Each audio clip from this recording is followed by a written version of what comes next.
Computer पे करना ठीक है।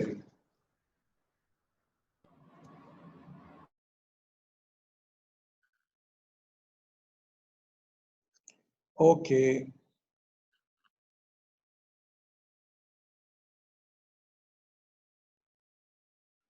I have issue in PP3 of consolidation, PQ3 of consolidation, Zishan Atar अच्छा PQ3 को अभी हम डिस्कस नहीं कर रहे क्योंकि अगर हमने PQs को क्लास में डिस्कस करना शुरू कर दिया तो हमारे लिए बड़ा मसला हो जाएगा। या तो फिर हम इसका एक कोई दिन डिसाइड करें या फिर कोशिश करें कि व्हाट्सएप पे बात करें इसके ऊपर।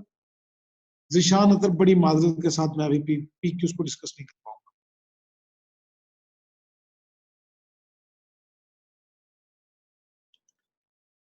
लास्ट जो क्वेश्चन किया था वो स्क्रीन शो करवा दें, इस्माइल साहब फरमाते हैं। ओके जिशान अतर, ये क्वेश्चन कल हमने किया था, इसको अगर आप नोट करना चाहते हैं, कल नहीं कर सके तो ये कर लें, स्क्रीनशॉट ले लें। मैं अब इसके बाद आप आगे भी चलूंगा और एक क्वेश्चन और करेंगे आज। फाइनेंशियल इंस्ट्रूमेंट हमारा चल रहा है, ठीक है बच्चे, ले लिया आपने तस्वीर। अब आते हैं हम अपनी डिस्कशन पे। कल हम कहाँ थे? हम कहाँ थे? हम थे यहां पे कि हमने ये बात की कि अगर हमारे पास, हाँ पार्ट सी करना है नौरीन, मुझे पता है, हर पार्ट पे नजर है मेरी। तो हमने कोई फाइनेंशियल एसेट होल्ड किया हुआ है, ऐसा फाइनेंशियल एसेट जो दूसरे के लिए लायबिलिटी है, यानी कि डिबेंचर्स में इन्वेस्टमेंट की हुई है। तो we have three model, fair value through profit loss, ये भी कैलकुलेशन के साथ समझ लिया, अमोर्टाइज कॉस्ट, ये भी कैलकुलेशन के साथ समझ लिया। Now we have a model between these two model, fair value through OCI. बच्चों ये टेक्निकल है, ये शेयर्स की तरह। देखिए हम शेयर्स में जब इन्वेस्टमेंट करते हैं उसमें भी हम fair value through OCI model use करते हैं, लेकिन वो बहुत आसान होता है, लेकिन ये टेक्निकल है। आप यूं समझें कि ये टेक्निकल कितना एक है, इसको यूं समझें कि इसमें आपको डबल डबल वर्किंग करनी पड़ती है, fair value through profit loss वाली भी करनी पड़ती है और अमोर्टाइज कॉस्ट वाली भी करनी पड़ती है। कैसे? अभी हम क्वेश्चन पे जाने लगे हैं, पार्ट सी पे, बल्कि पार्ट बी था शायद या सी था, व्हाटएवर।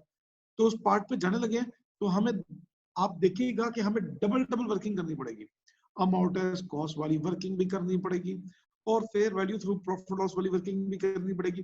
अब क्योंकि मैं पार्ट ए और बी दो पार्ट कर चुका हूँ, fair value through profit loss वाला भी वर्किंग कर चुका हूँ, अमाउंटेज कॉस्ट वाली वर्किंग भी कर चुका हूँ, तो मुझे इतना मुश्किल लगेगा नहीं, वो इस वक्त इतना मुश्किल नहीं लगेगा। लेकिन अगर मैं सिर्फ यही पार्ट कर रहा हूँ, मुझे एग्जाम में बस पूछा ही जाए फेयर वैल्यू थ्रू ओसीआई, तो आप समझे आपको डबल काम करना पड़ेगा, fair value through profit loss वाला काम भी करना पड़ जाएगा और अमोर्टाइज कॉस्ट वाला भी काम करना पड़ जाएगा। कैसे? अब मैं प्रैक्टिकली आपको एक क्वेश्चन करके दिखाने लगा हूं, तो have a focus on your screen.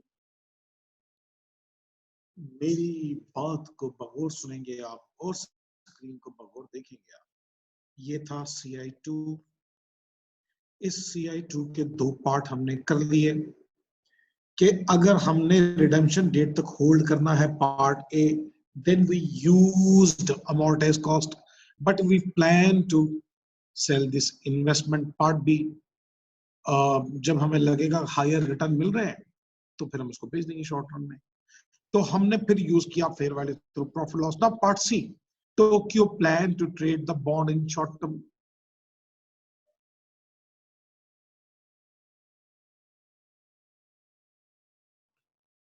नहीं, ये पार्ट सी हमने कल किया था। Let me show you again. हमने पार्ट ए किया था और उसके बाद पार्ट सी किया था, क्योंकि पार्ट सी में लिखा हुआ है कि हम उसको शॉर्ट रन में बेचना चाहते हैं। पार्ट बी की वर्डिंग देखिएगा।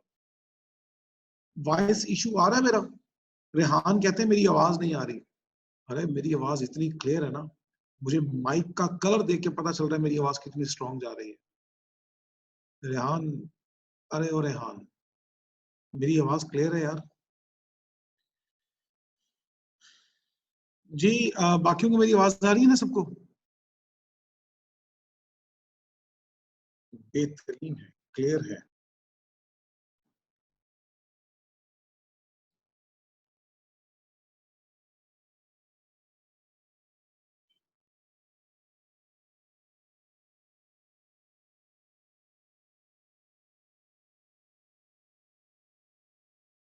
हाँ, एक ने कहा बहुत अच्छी आवाज आ रही है।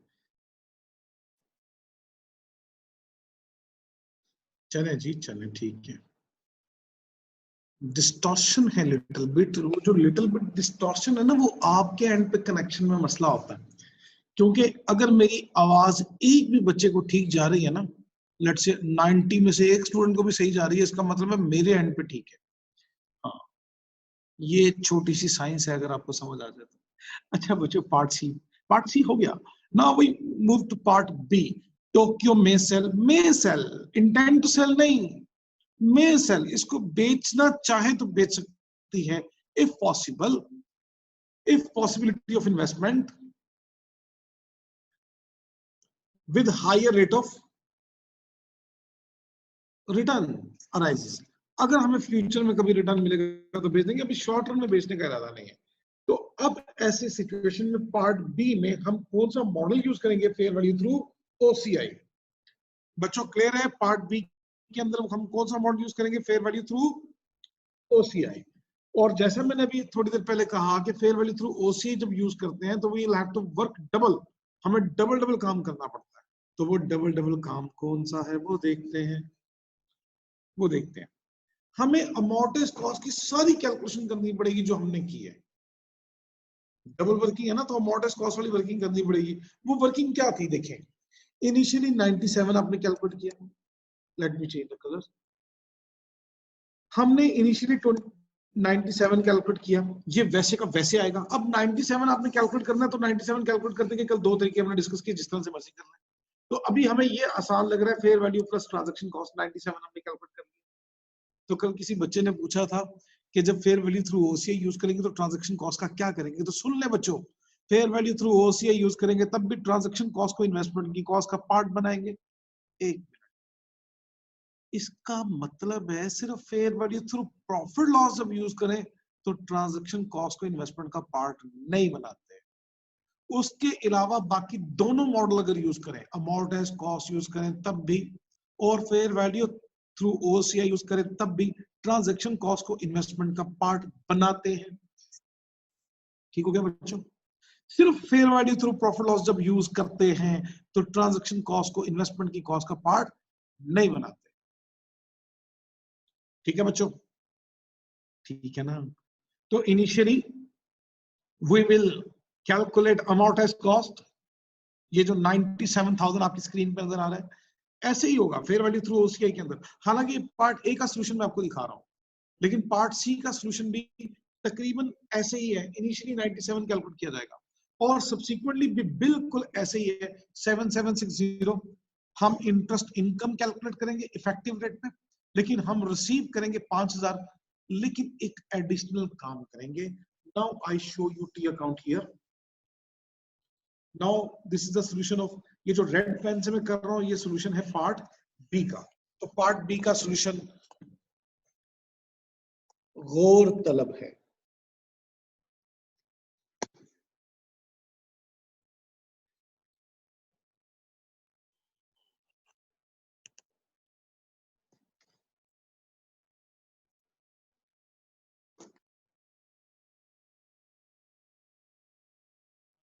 नहीं नौरीन, सिर्फ इतना फर्क नहीं है कि प्रॉफिट लॉस की जगह ओसीए में जाएगा, बहुत सा फर्क है, अभी देखते हैं।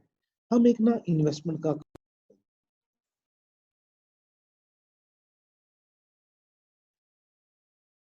मैं बच्चों ये एक्सपेक्ट करता हूँ आपसे, आप इतने बड़े हो गए, अकाउंटिंग आपको इतनी आती है कि मैं जब टी अकाउंट्स में जब कुछ लिखूंगा तो डबल एंट्री आपको फौरन समझ आ जानी चाहिए कि डबल एंट्री क्या पास हुई है।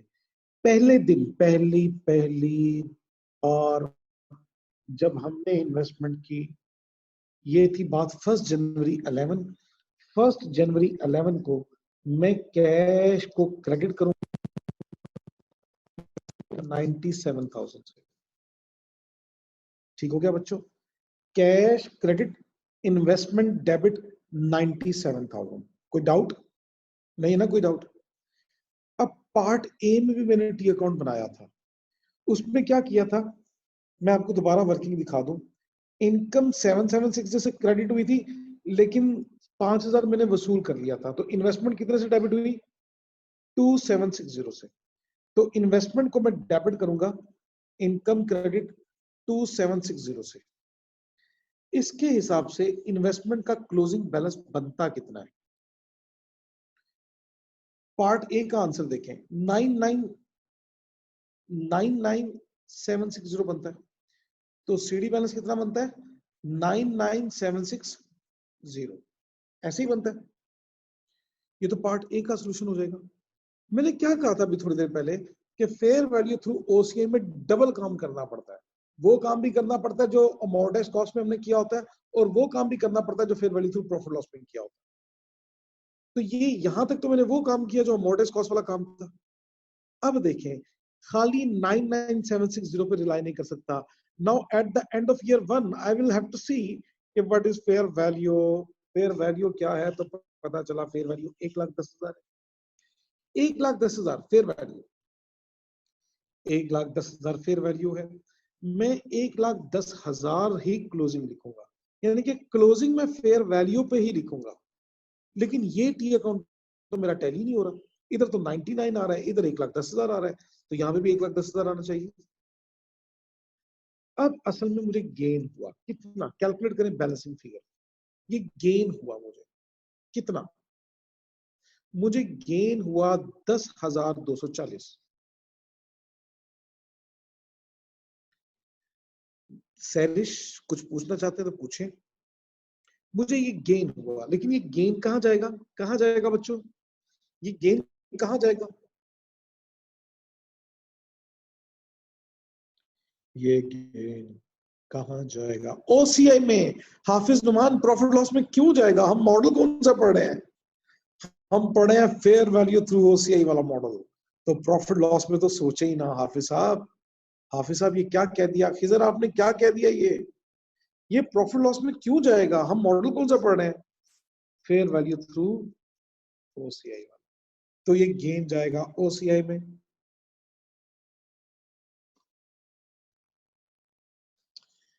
अच्छा बच्चों, अब मैंने जो बात की थी ना उसको मैं अब टेक्निकली साबित करता हूं। मैंने कहा था डबल डबल काम करना पड़ेगा। अभी तो मुझे ये काम करना इतना मुश्किल इसलिए लगा कि मैंने पार्ट ए भी किया हुआ है, पार्ट सी भी किया हुआ है, यानी कि अमोर्टाइज्ड कॉस्ट वाली वर्किंग भी की हुई है, मैंने फेयर वैल्यू वाली वर्किंग भी की हुई थी। लेकिन जरा पार्ट ए को देखें। हम जब अमोर्टाइज्ड कॉस्ट की वर्किंग करते हैं ना, तो हम फेयर वैल्यू को हमने कंसिडर किया था? नहीं, हमने फेयर वैल्यू को इग्नोर किया था। तो पार्ट ए में तो हमने ये किया था, हमने बस अमोर्टाइज्ड कॉस्ट की वर्किंग की थी। अमोर्टाइज्ड कॉस्ट का मतलब है हमने इंटरेस्ट इनकम तो ऐड की थी, लेकिन फेयर वैल्यू को इग्नोर किया था। अब मैं आपको पार्ट सी का आंसर दिखाता हूं। जो पार्ट सी का आंसर किया, आपने फेयर वैल्यू से तो मेजर किया। आपने 95 वाली इन्वेस्टमेंट को एक 10 पे लाए तो 15,000 का गेन प्रॉफिट लॉस में तो लेके गए, लेकिन आपने इंटरेस्ट इनकम इफेक्टिव रेट वाली कैलकुलेट नहीं की। तो आप दो में से एक ही काम करते हैं, अमोर्टाइज कॉस्ट यूज करते हैं तो सिर्फ और सिर्फ अमोर्टाइज कॉस्ट की इफेक्टिव रेट की वर्किंग करते हैं, और जब fair value through profit loss use करते हैं तो फिर बस फेयर वैल्यू को कंसिडर करते हैं। यहाँ इफेक्टिव रेट की बात नहीं करते। यहाँ इफेक्टिव रेट की बात नहीं होती fair value through profit loss में, और अमोर्टाइज कॉस्ट में फेयर वैल्यू की बात नहीं होती। लेकिन आज जो हम पार्ट कर रहे हैं, पार्ट बी, इसमें हम दोनों काम कर रहे हैं। गौर करें, हमने इफेक्टिव रेट से इंटरेस्ट कैलकुलेट करके इन्वेस्टमेंट को डेबिट भी किया हमने, और फिर साल के एंड पे उसको फेयर वैल्यू पे मेजर भी किया। तो डबल डबल काम किया हमने। बात समझ आई? तो हम दोनों काम कर रहे हैं। तो असल में इसीलिए कहते हैं फेयर वैल्यू थ्रू ओसीआई वाला जो मॉडल है ना, ये इन दोनों का मिक्सचर है। किन दोनों का? अमोर्टाइज्ड कॉस्ट का और fair value through profit loss का। इन दोनों मॉडल का मिक्सचर है। जी बच्चों, बात क्लियर हो गई? क्लियर हो गई तो मैं आगे चलता हूँ। 1 जनवरी 2012। शाहताज कहते हैं समझ ही नहीं आया। शाहताज, इतनी डिटेल डिस्कशन के बाद समझ नहीं आया। चलिए दूसरे साल को देखिए, शायद समझ आ जाए। 1 जनवरी 2012 को ओपनिंग बैलेंस हुआ 1,10,000। शाहताज अब जरा गौर से देखिएगा, दूसरे साल की इंटरेस्ट इनकम हमने कैसे कैलकुलेट की थी? इफेक्टिव रेट से। 8219, सॉरी दूसरे साल की 7981, इसमें से 5,000 मुझे मिल गया था, तो बाकी कितना मुझे नहीं मिला था? 2981। इस 2981 को मैंने अपनी इन्वेस्टमेंट में ऐड किया था, तो आज भी करेंगे। कल भी हमने ऐसे ही ऐड किया था 2981, तो आज भी करेंगे। आज भी हम 2981 ऐड करेंगे इनकम में, लेकिन साल के एंड पे हम एक और काम करेंगे, इजाफी काम, जो कि नॉर्मली अमोर्टाइज कॉस्ट में नहीं करते। वो कौन सा इजाफी काम है? हम फेयर वैल्यू पे मेजर करेंगे। तो फेयर वैल्यू देखें कितनी है, ईयर 2 के एंड पे फेयर वैल्यू कितनी है? ईयर 2 के एंड पे फेयर वैल्यू है 1,04,000। हम इसको 1,04,000 पे ले जाएंगे।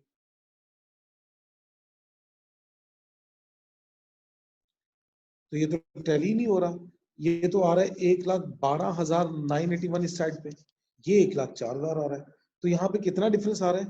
8,8,981, ये फर्क आ रहा है। तो ये डिफरेंस कहाँ जाएगा? ओसीआई में। ये लॉस है, तो गेन हो या लॉस हो ओसीआई में जाएगा। जी शाहताज, अब कुछ बात समझ आ गई? जी जी जी बिल्कुल हाफिज साहब। तो लॉस भी ओसीआई में, गेन भी ओसीआई में। ले शाहताज, जबरदस्त, आपको तो बात समझ आ गई।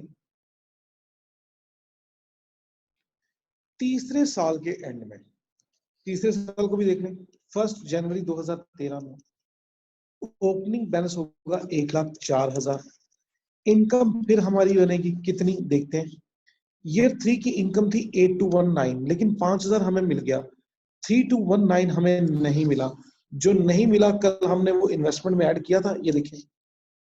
तो आज भी ये इन्वेस्टमेंट में ऐड करेंगे 3,219 सेम। लेकिन क्लोजिंग फेयर वैल्यू कितनी होगी? वैसे क्लोजिंग फेयर वैल्यू होनी नहीं चाहिए अब इसकी,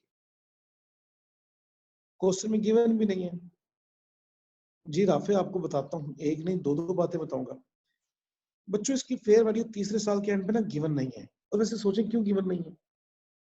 3 साल के एंड में ये रिडीम ही होना था। 3 साल इसकी लाइफ थी, और रिडीम कितने पे होना था? 1,00,000 पे। जब 1,00,000 पे रिडीम ही हो जाना है, तो इसकी फेयर वैल्यू कुछ नहीं होगी। बल्कि अगर मैं यूं लिखूं कि 3 साल बाद, 3 साल के एंड पे ये जीरो हो जाएगा। क्यों? इसके बदले में हमें कैश मिल जाएगा, लेकिन कैश अनफॉर्चुनेटली हमें मिलना कितना है? हमें कैश कितना मिलना है? कल हमने कैलकुलेट किया था, हमें कैश मिलना है 1,05,960। क्वेश्चन में बताया हुआ है, दोबारा देख लें। हमें 5,960 का प्रीमियम मिलना है, 1,05,960। तो हमें तीसरे साल के एंड पे क्या मिलना है? 1,05,960। अब देखिए इस साल में हमें गेन हुआ कि लॉस हुआ? यहाँ तो आ रहा है 1,07,219, 1,07,219, 1,05,960, 1,259 का फिर लॉस हो गया। और ये लॉस कहाँ जाएगा? ओसीआई। जी अब एक दो बच्चों के क्वेश्चन उन्होंने पूछे, मैं उनका आंसर दे दूं। राफे ने कहा ओसीआई में रिवैल्यूएशन गेन जाता है, अनरियलाइज वाला ये लॉस वाली बात की लॉजिक बताते हैं। बच्चों IAS 16 पढ़ा था आपने, जिसमें गेन ओसीआई में जाता है, लॉस प्रॉफिट लॉस में जाता है। लेकिन आज ये बात सुन लें, IFRS 9 कहता है कि when you use fair value through OCI model, चाहे शेयर्स के ऊपर चाहे डिबेंचर्स के ऊपर, whenever you use fair value through OCI model, तो गेन हो या लॉस हो, इन एनी केस गेन हो या लॉस हो, वो OCI में जाएगा। ये बच्चों एक दफा फिर सुन लें मजे की चीज।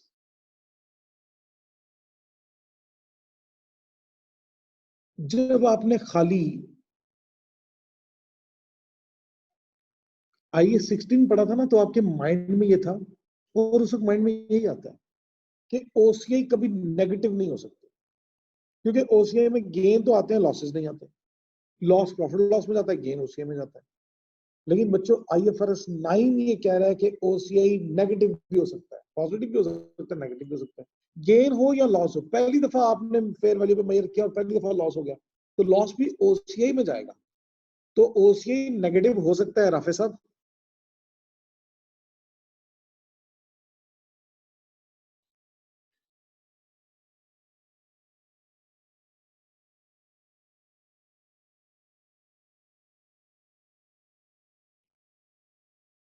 ओहो जी, नेगेटिव ओसीआई आ सकती है अहमद इजाज। अहमद इजाज कहते हैं तब भी हो जाती थी, आइए 16 में साबित करके दिखाएं ओसीआई नेगेटिव होती नहीं है। अहमद इजाज क्या कह रहे हो आप? ओसीआई नेगेटिव नहीं होती है आईएस पर, as per IS 16।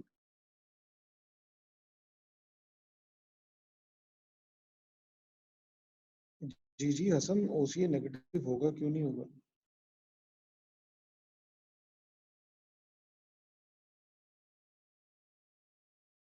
Ahmad Ijaz, मैं ना आईएस 16 आपको पढ़ाना नहीं चाहता, लेकिन क्या जब गेन के बाद लॉस होता है तो जितना गेन पड़ा होता है मैक्सिमम उतना ही लॉस ओसीआई में जाता है, तो ओसीआई नेगेटिव कैसे हो सकता है? ओसीआई जीरो हो सकता है, नेगेटिव नहीं हो सकता। एज पर आईएस 16 की बात कर रहा हूँ। हाँ, as per IFRS 9 OCI negative हो सकता है। नूरीन का क्वेश्चन है कि मगर सर जब इंटेंट करते हैं सेल करने का तो ओसीआई नेगेटिव हो सकता है, क्योंकि हम उसके,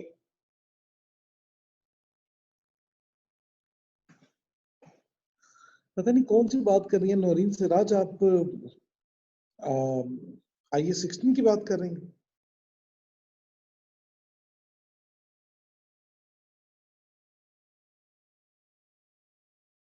पता नहीं, यू आर वेस्टिंग टाइम। अगर आप फौरन रिस्पॉन्ड करें तो बात हो सकती है। आईएस 16 के मुताबिक मैं आपको फिर कह दूं, ओसीआई का क्लोजिंग बैलेंस, ओसीआई का क्लोजिंग बैलेंस आईएस 16 के मुताबिक नेगेटिव नहीं हो सकता। पत्थर पे लकीर।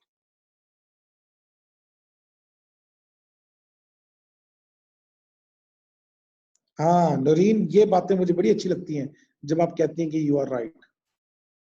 हाँ, ओसीआई में रिवैल्यूएशन गेन जाता है, अनरियलाइज्ड वाला ये लॉस। अच्छा जी, राफे का ये फजूल क्वेश्चन हमने आंसर कर दिया। ले बच्चों, आपको तीनों मॉडल आ गए, तीनों मॉडल आ गए आप। Now I show you again, हम पढ़ क्या रहे थे? हम पढ़ रहे थे फाइनेंशियल एसेट की मेजरमेंट। हम पढ़ रहे थे फाइनेंशियल एसेट की मेजरमेंट। ऐसा फाइनेंशियल एसेट जो हमारे लिए तो एसेट है, दूसरे के लिए इक्विटी है, यानी कि शेयर्स है। We have two measurement model, fair value through profit loss, fair value through OCI। कौन सा मॉडल कब यूज करेंगे और कैसे एंट्रीज होंगी, अकाउंटिंग क्या होगी, ये हम पढ़ चुके। फिर हमने बात की ऐसा फाइनेंशियल एसेट जो हमारे लिए तो एसेट है लेकिन दूसरी पार्टी के लिए डेट है, तो उसके लिए हमने डिस्कस किया we have three model, fair value through profit loss, fair value through OCI, amortised cost. तो दो बड़ी इंपॉर्टेंट बातें हमने डिस्कस की कि कौन सा मॉडल कब यूज होना है, एक चीज ये समझी हमने, और फिर दूसरा कि इन मॉडल्स के अंदर अकाउंटिंग कैसे कैसे होगी। तो ये हमारा फाइनेंशियल एसेट की मेजरमेंट मुकम्मल हो गई। आईएफआरएस 9 का एक बहुत बड़ा पोर्शन हमने कवर कर लिया कि फाइनेंशियल एसेट की मेजरमेंट कैसे होती है। खत्म हो गया बच्चों? अरे हो गया ना, हो गया, हो गया।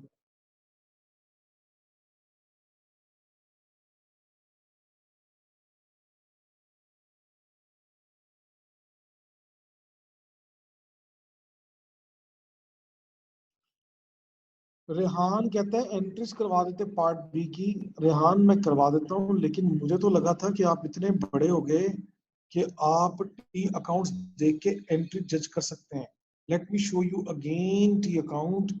तो आप टी अकाउंट को देख के मुझे वाकई बताएं कि कोई टी अकाउंट में एंट्री का मसला आ रहा है आपको। अब आप पहले शुरू से कर लेते हैं। 97,000 की एंट्री पूछे तो कैश क्रेडिट 97 से इन्वेस्टमेंट डेबिट। दूसरे की पूछे तो इनकम क्रेडिट इन्वेस्टमेंट डेबिट। तीसरे की पूछे तो इन्वेस्टमेंट डेबिट गेन क्रेडिट। खत्म हो गया पहला साल। दूसरे साल में आ जाए, इनकम की इन्वेस्टमेंट डेबिट 2981 से इनकम क्रेडिट, और लॉस डेबिट ओसीआई में इन्वेस्टमेंट क्रेडिट। फिर तीसरे साल में आ जाए, इनकम क्रेडिट इन्वेस्टमेंट डेबिट 3219 से, और कैश मिल गया, कैश डेबिट इन्वेस्टमेंट क्रेडिट। और फिर लॉस की एंट्री 1259 से लॉस डेबिट इन्वेस्टमेंट क्रेडिट। इतनी सी बात थी। तो मुझे थोड़ी हैरत जरूर हो रही है कि जब आपके सामने टी अकाउंट बना हो आपको इतनी सारी अकाउंटिंग अब आती है, तो उसमें आप खुद अंदाजा लगा लेंगे कि क्या एंट्रीज पास हो रही हैं। ठीक है नुमान, अब तो मैंने बता दी रेहान, अब क्या फायदा। लास्ट लाइन में लॉस अलाउंस लिखा है, कहाँ लिखा है आलिया? आलिया कहाँ लिखा है मैंने? सर इक्विटी में, हसन का क्वेश्चन है, इक्विटी में तो हमारी ऑप्शन होती है ना to opt for NCI और profit loss if condition unmet. Liability के केस में कोई ऑप्शन नहीं है। हम्म, हम्म, हम्म, हम्म।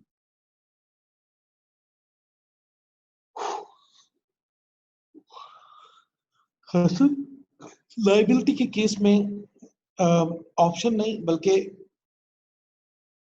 इंटेंशन पे डिपेंड करता है, हमारा इरादा क्या है। अगर तो इरादा लॉन्ग टर्म में रोकने का है तो अमोर्टाइज कॉस्ट 2-3 साल बाद बेच देने का, fair value through OCI, otherwise fair value through profit loss. ठीक हो गया। इब्राहिम का जैसे IAS 16 में रिजर्व क्रिएट होता है फिक्स एसेट का, इस तरह फाइनेंशियल एसेट का रिजर्व बनता है। इब्राहिम साहब ये जो ओसीआई हम कह रहे हैं ना, ओसीआई एक रिजर्व का ही तो नाम है, जो नाम है रिजर्व का। देखिए मैंने कल बताया था, कल या शायद परसों बात हुई थी, इक्विटी में ओसीआई अलग से जाता है, शेयर कैपिटल जाता है, शेयर प्रीमियम जाता है, रीवैल्यूएशन रिजर्व जाता है, तो इस तरह ओसीआई भी जाता है। तो ओसीआई एक रिजर्व ही तो है, ये भी तो एक रिजर्व है। ठीक है इब्राहिम?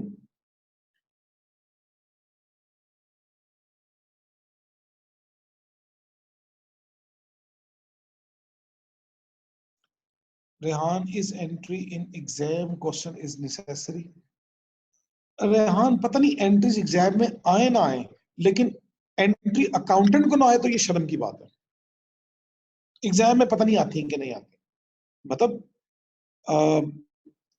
एग्जामिनर एंट्रीज पूछ तो सकता है आपसे, लेकिन इस लेवल पे एंट्रीज वो नॉर्मली नहीं पूछता, एक्सट्रैक्ट पूछता है। लेकिन आप ये कहो कि यार मतलब मैं MA इंग्लिश कर रहा हूँ, मुझे ABC नहीं भी आती तो चल जाएगा, ABC कौन सी उसने मुझसे सुननी है? तो यार हाथ हो गई, ABC नहीं आती तो ऐसे राइटिंग कैसे करेंगे, क्रिएटिव राइटिंग कैसे करेंगे? वो कहते हैं मुझे टेंस नहीं आते, बस ठीक है, टेंस कौन सा MA इंग्लिश में उसने पूछने हैं, तो भाई आप क्रिएटिव राइटिंग कैसे करेंगे? ठीक है, तो एंट्रीज उसने बेशक नहीं पूछनी, लेकिन एंट्रीज अगर नहीं आती तो आपको इनफैक्ट कुछ नहीं आता।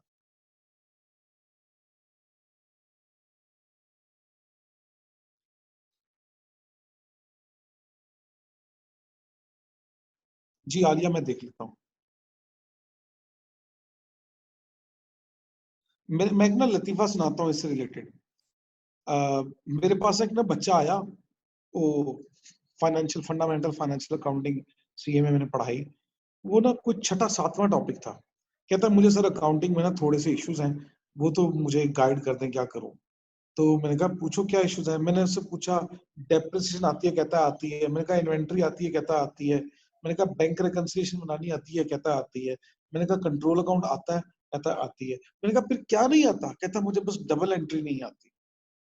तो मैं सोचता रहा कि इसमें मैं हंसूं या रहूं, कि डबल एंट्री नहीं आती तो इनफैक्ट कुछ नहीं आता।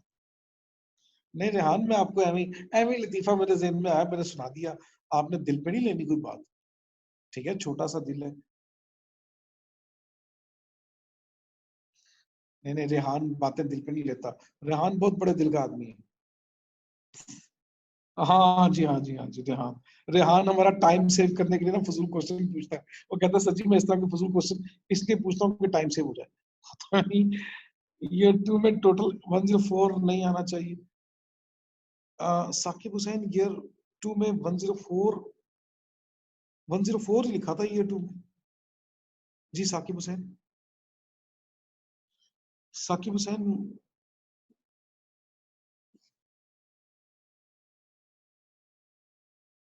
खिजर ने पूछा, नहीं साकिब हुसैन 104। साकिब हुसैन इस तरह तो ना करे ना यार, इस तरह थोड़ी होता है। डेबिट साइड पे 104 क्यों आएगा? डेबिट साइड पे तो ये टोटल अमाउंट आएगी, 1, 10 और 2। 104 तो क्लोजिंग है, बैलेंसिंग अमाउंट, तो यहाँ पे भी 1,12,981 आएगा। तो डेबिट साइड पे 104 क्यों आएगा साकिब साहब? इस तरह तो ना करें हमारे साथ।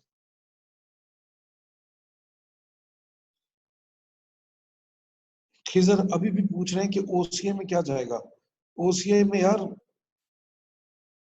मेरा सलाम जाएगा और क्या जाएगा। ओसीआई में ना, ये देखें ओसीआई में क्या जा रहा है, मैंने तीनों के साथ लिखा हुआ है। 10,240 ये जाएगा, दूसरे साल में ये जाएगा 8981, तीसरे साल में 1259 जाएगा। ठीक हो गया खिजर? जी जी, एनोनिमस अटेंडी, आप अपना नाम चेंज कर लें, फिर आप हमसे बात कर दीजिएगा। मैं मूव करना चाहता हूँ लेकिन क्या करें, बच्चों के सवाल ही इतने। अच्छा, अब आलिया मैं आपका देख लेता हूँ कि क्वेश्चन की लास्ट 2 लाइन में क्या लिखा हुआ है।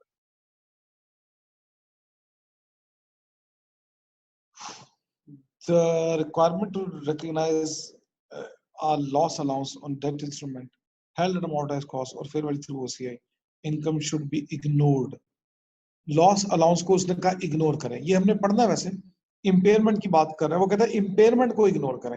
इम्पेयरमेंट हमने पढ़नी है अभी, ठीक है, तो हमने इग्नोर ही किया, हमने उसकी स्टेटमेंट को इग्नोर कर दिया, तो इम्पेयरमेंट तो दूर की बात है। ठीक है, तो अब हम जाएंगे, आगे बढ़ेंगे बच्चों।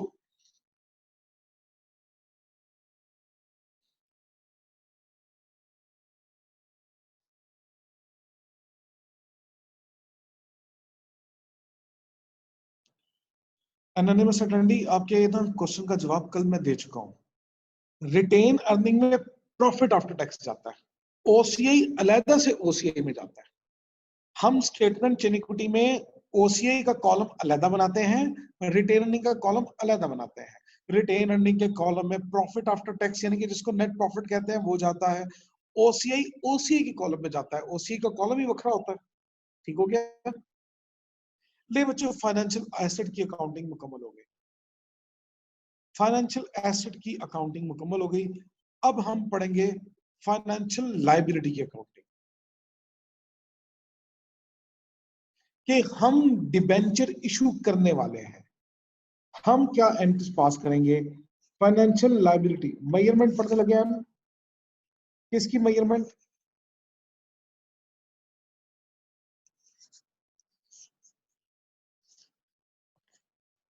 फाइनेंशियल लायबिलिटी की।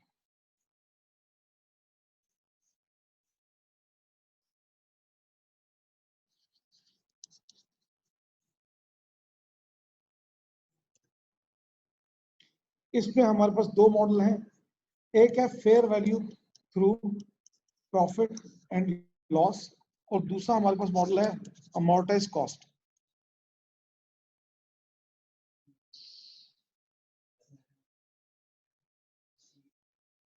हाँ वो कर लेंगे कल डिस्कस, अभी क्लास चल रही है। हाँ नहीं, तुम्हारा कोई मसला नहीं, टेंशन ना लिया करो। Okay.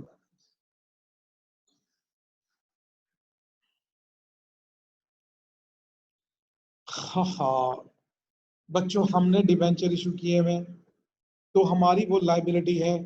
We can measure these debenture by using 2 model. हम सिर्फ 2 मॉडल यूज कर सकते हैं, एक है fair value through profit loss और एक है अमोर्टाइज कॉस्ट। पहले ये डिस्कस करते हैं कि कौन सा मॉडल कब यूज होगा। ठीक है, तो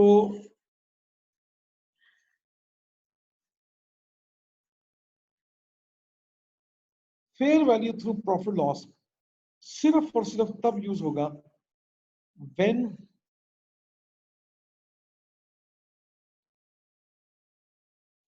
लायबिलिटी इज डेरिवेटिव। डेरिवेटिव क्या होता है अभी हमने पढ़ना है, बाकी तमाम लाइबिलिटीज के लिए, फॉर ऑल अदर लाइबिलिटीज,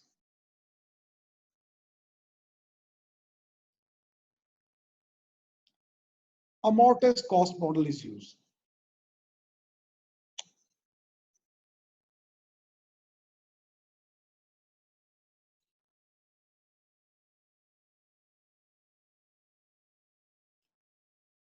तो डेरिवेटिव क्या है वो बाद में पढ़ेंगे, शायद आज ही पढ़े, हम आज ही शुरू कर दें, लेकिन ये डिस्कशन कर लेने के बाद।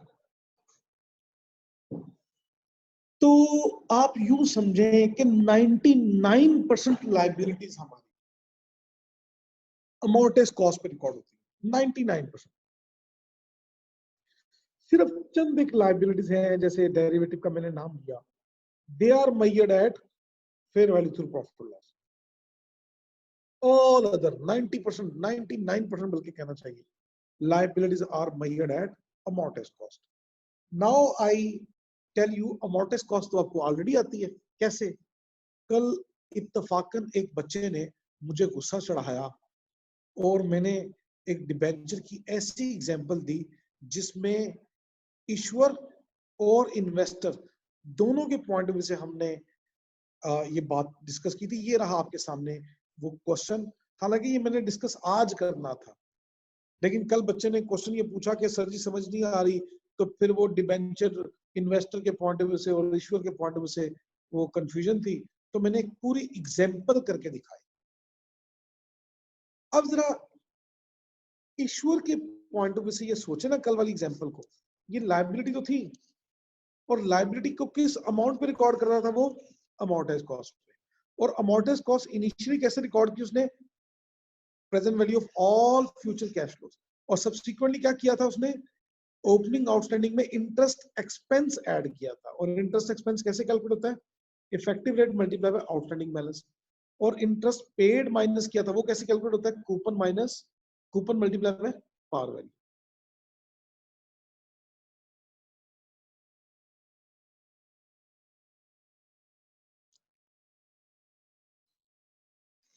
ठीक हो गया बच्चों? तो कल हमने एक ऐसे डिबेंचर की बात की थी जिसको हमने दोनों एंगल से डिस्कस किया था कि इश्यूअर डिबेंचर को इशू करने वाला और डिबेंचर में इन्वेस्टमेंट करने वाला, दोनों इसमें कैसे अकाउंटिंग करेंगे? अमोर्टाइज कॉस्ट पे करेंगे दोनों।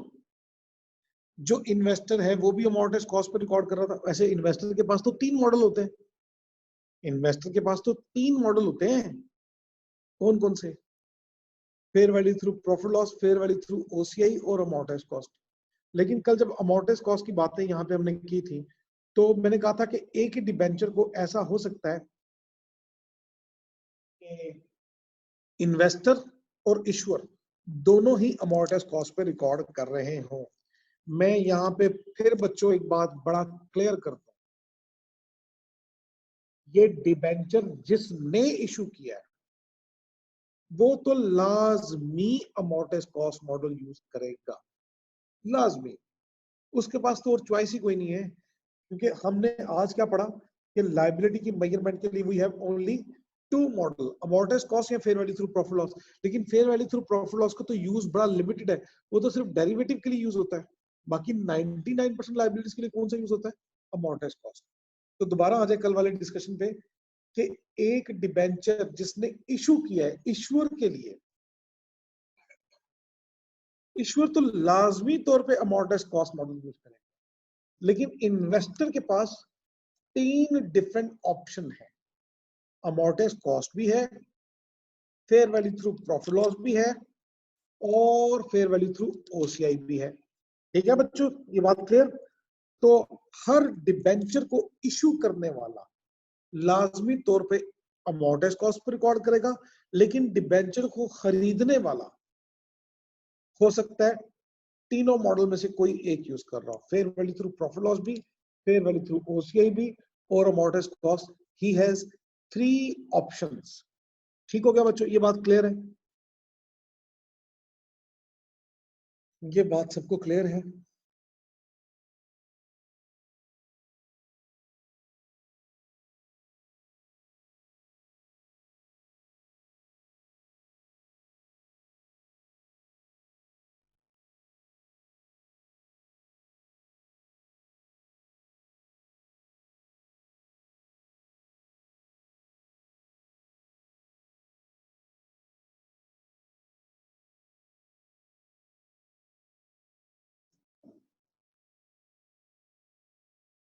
ओके, अब दोबारा सुने कि अमोर्टाइज कॉस्ट है क्या। इन्वेस्टर और इन्वेस्टी के लिए, इश्यूअर के लिए अमोर्टाइज कॉस्ट का कंसेप्ट सेम है, बल्कि मैंने कहा था, मैंने एक वर्ड यूज किया था, रेसिप्रोकल अकाउंटिंग है। यानी कि सिर्फ फर्क ये पड़ेगा, अमाउंट तो सेम होगी, फर्क ये पड़ेगा कि वो इन्वेस्टर उसको इन्वेस्टमेंट इनकम कह रहा था, ईश्वर इसको इंटरेस्ट एक्सपेंस कह रहा था। वो इंटरेस्ट इनकम, ये इंटरेस्ट एक्सपेंस। लेकिन इंटरेस्ट इनकम हो या एक्सपेंस हो, ये कैलकुलेट कैसे करते हैं? Effective rate multiply by outstanding amount. अच्छा, दूसरा फर्क, वो इंटरेस्ट रिसीव्ड कह रहा था, ईश्वर इंटरेस्ट पेड कहेगा। इंटरेस्ट रिसीव्ड हो या पेड हो, ये कैसे कैलकुलेट होता है? ये होता है nominal value par value multiply by coupon rate. ठीक हो गया बच्चों? तो ये हमें अमोर्टाइज कॉस्ट कल समझ ली थी हमने न्यूमेरिकल डाटा के साथ, ईश्वर के पॉइंट ऑफ व्यू से भी और इन्वेस्टर के पॉइंट ऑफ व्यू से भी। तो हमें अमोर्टाइज कॉस्ट ईश्वर की ऑलरेडी आती है। जी बच्चों, ये भी क्लियर?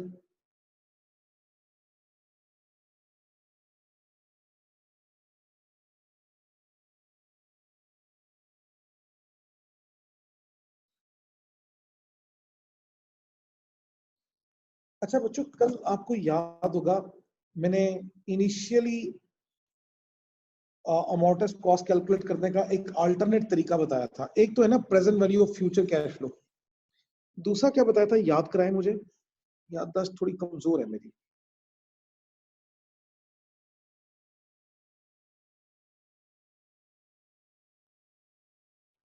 हाँ, fair value plus transaction cost. अरे वाह, याद आ गया मुझे, आ गया याद, आ गया याद, आ गया।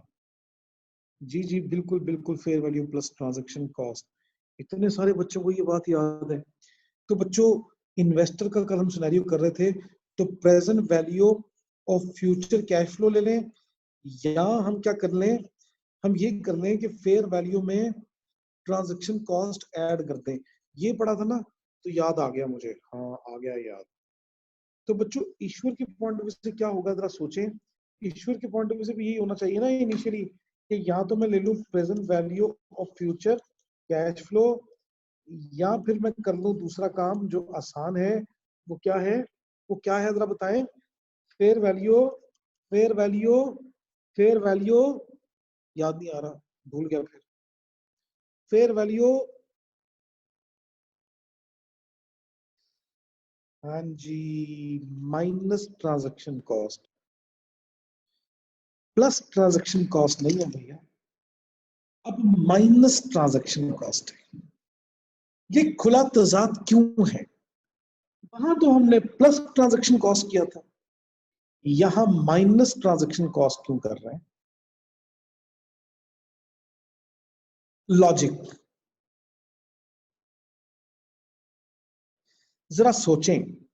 मैं डिबेंचर खरीदने गया हूं, हाँ नुमान अब मेरी बात भी सुने, बाकी सब लोग भी मेरी बात सुने। डिबेंचर खरीदने गया हूं, इन्वेस्टर हूं, मैंने तो फेयर वैल्यू भी पे करनी है, फॉर एग्जांपल पता नहीं 95 है, और 2 भी पे करना है। ये दोनों मैंने पे किए हैं, तो मैंने तो 97 पे किया। लेकिन इश्यूर बन के सोचें, अगर मैं 95 रिसीव कर रहा हूं डिबेंचर इशू करके, 95 रिसीव कर रहा हूं, और अगर मैं ट्रांजैक्शन कॉस्ट एक की पे करता हूं, 95 रिसीव कर रहा हूं और ₹1 पे कर रहा हूं, तो मेरी जेब में नेट कितना आया? 94। तो बच्चों, ईश्वर ट्रांजैक्शन कॉस्ट को ऐड नहीं करता, माइनस करता है। हाँ, अतार रजा एक बात को, अतार रजा की बात सुन ले, बड़ी अच्छी बात की है कि ट्रांजैक्शन कॉस्ट तो इन्वेस्टर ने देनी है। अगर इन्वेस्टर ने देनी है ना, फिर तो मसला ही कोई नहीं, फिर इन्वेस्टी के पॉइंट ऑफ व्यू से, इश्यूर के पॉइंट ऑफ व्यू से खाली फेयर वैल्यू आ जाएगी, ट्रांजैक्शन कॉस्ट होगी जीरो। जब ट्रांजैक्शन कॉस्ट जीरो होगी, तो फिर रोला ही कोई नहीं, तो फिर तो रोला ही कोई नहीं। लेकिन बच्चों, हर केस में ट्रांजैक्शन कॉस्ट जरूरी नहीं है कि इन्वेस्टर पे करे। इसकी एग्जांपल ले लें, सम टाइम होगा इन्वेस्टर पे करेगा, सम टाइम इन्वेस्टी पे करेगा, सम टाइम दोनों पे करेंगे। कैसे? आप डिबेंचर इशू करते हैं, आपको डिबेंचर इशू करने के लिए बैंक के थ्रू इशू करते हैं, आप इश्यूअर हैं, डिबेंचर इशू कर रहे हैं, आप अखबार में एडवर्टीजमेंट देंगे, ये खर्चा हुआ, ये ट्रांजैक्शन कॉस्ट है, ये भी इशुएंस कॉस्ट है ना। आप फिर बैंक को कमीशन देंगे, ये भी ट्रांजैक्शन कॉस्ट है। आप नए नए डिबेंचर जब इशू करते हैं तो बैंक के थ्रू करते हैं और बैंक को कमीशन देते हैं, तो ट्रांजैक्शन कॉस्ट इश्यूर पे करता है, और ऐसे केस में वैसे इन्वेस्टर भी पे कर रहा होता है, कमीशन बैंक दोनों तरफ से कमा रहा होता है। तो ये दो कौन सी ट्रांजैक्शन कॉस्ट थी? तो फिर यहां पे ना मैं क्लियर कर देता हूं, ये कौन सी ट्रांजैक्शन कॉस्ट थी? Paid by investor. लेकिन आज मैं ट्रांजैक्शन कॉस्ट कौन सी लिख रहा हूं यहां पे? Paid by issuer. अगर तो इन्वेस्टर ने पे किया फिर तो यहां पे आएगी नहीं, फिर तो कहानी खत्म हो गई। हम तो उस ट्रांजैक्शन कॉस्ट की बात कर रहे हैं जो ईश्वर ने पे किया है। तो 95 मैंने रिसीव किया है, 1 रुपया मैंने पे किया है, तो 94 पे रिकॉर्ड करूंगा मैं। ठीक हो गया बच्चों? शाहताज ने पूछा था शायद ये बात, नहीं अहमद इजाज ने पूछा था, मिल गया आपको जवाब? ओहो,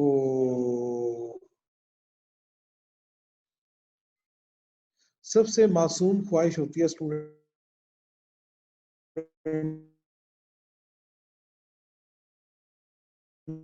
की कि सर आपने जो पिछले आधे घंटे में पढ़ाया ना, होगी यार। मतलब इतनी मासूम ख्वाहिश होती है ना खिदर, ये कि आपने जो सारा पढ़ाया ना एक दफा फिर बता दें।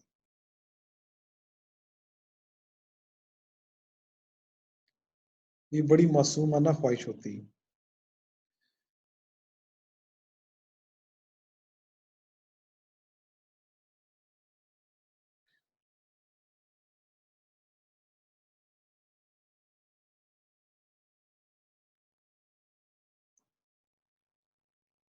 नहीं शाहताज, हम अभी एक क्वेश्चन करेंगे।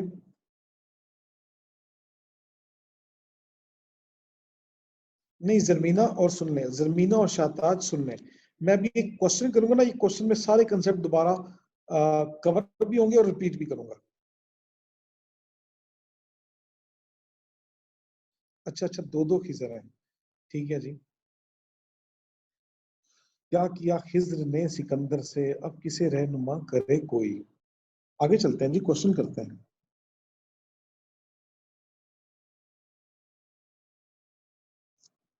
CA3 नाउ, CA3 हमारी डिस्कशन है, तो स्टार्ट करने लगे। CA3 बड़ा अच्छा क्वेश्चन है ये ना, ईश्वर के पॉइंट ऑफ व्यू से क्वेश्चन है। CA2 पूरा का पूरा था इन्वेस्टर के पॉइंट ऑफ व्यू से, CA3 पूरा का पूरा क्वेश्चन है ईश्वर के पॉइंट ऑफ व्यू से।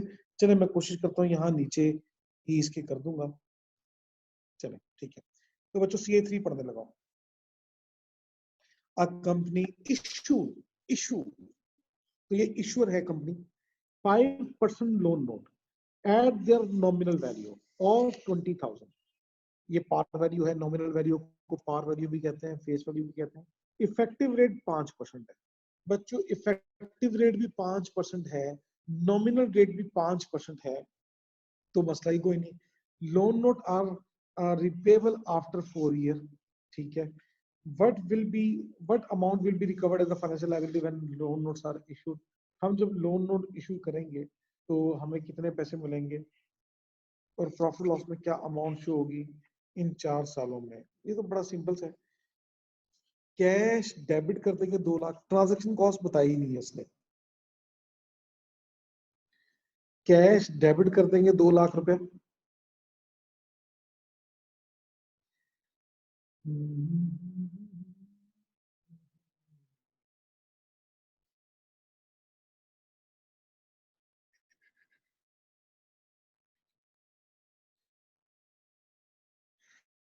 और लोन नोट क्रेडिट कर देंगे 2 लाख, खत्म। हर साल इंटरेस्ट वसूल करते जाएंगे। कैश डेबिट 2 लाख का 5%, 10,000, और इनकम भी क्रेडिट होगी 10,000 से।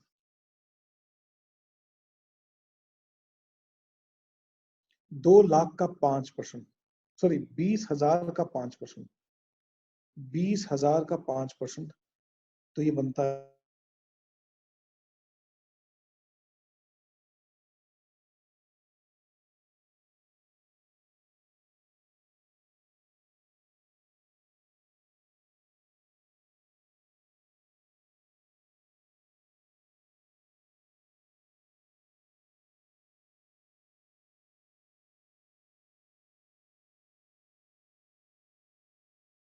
Got this point?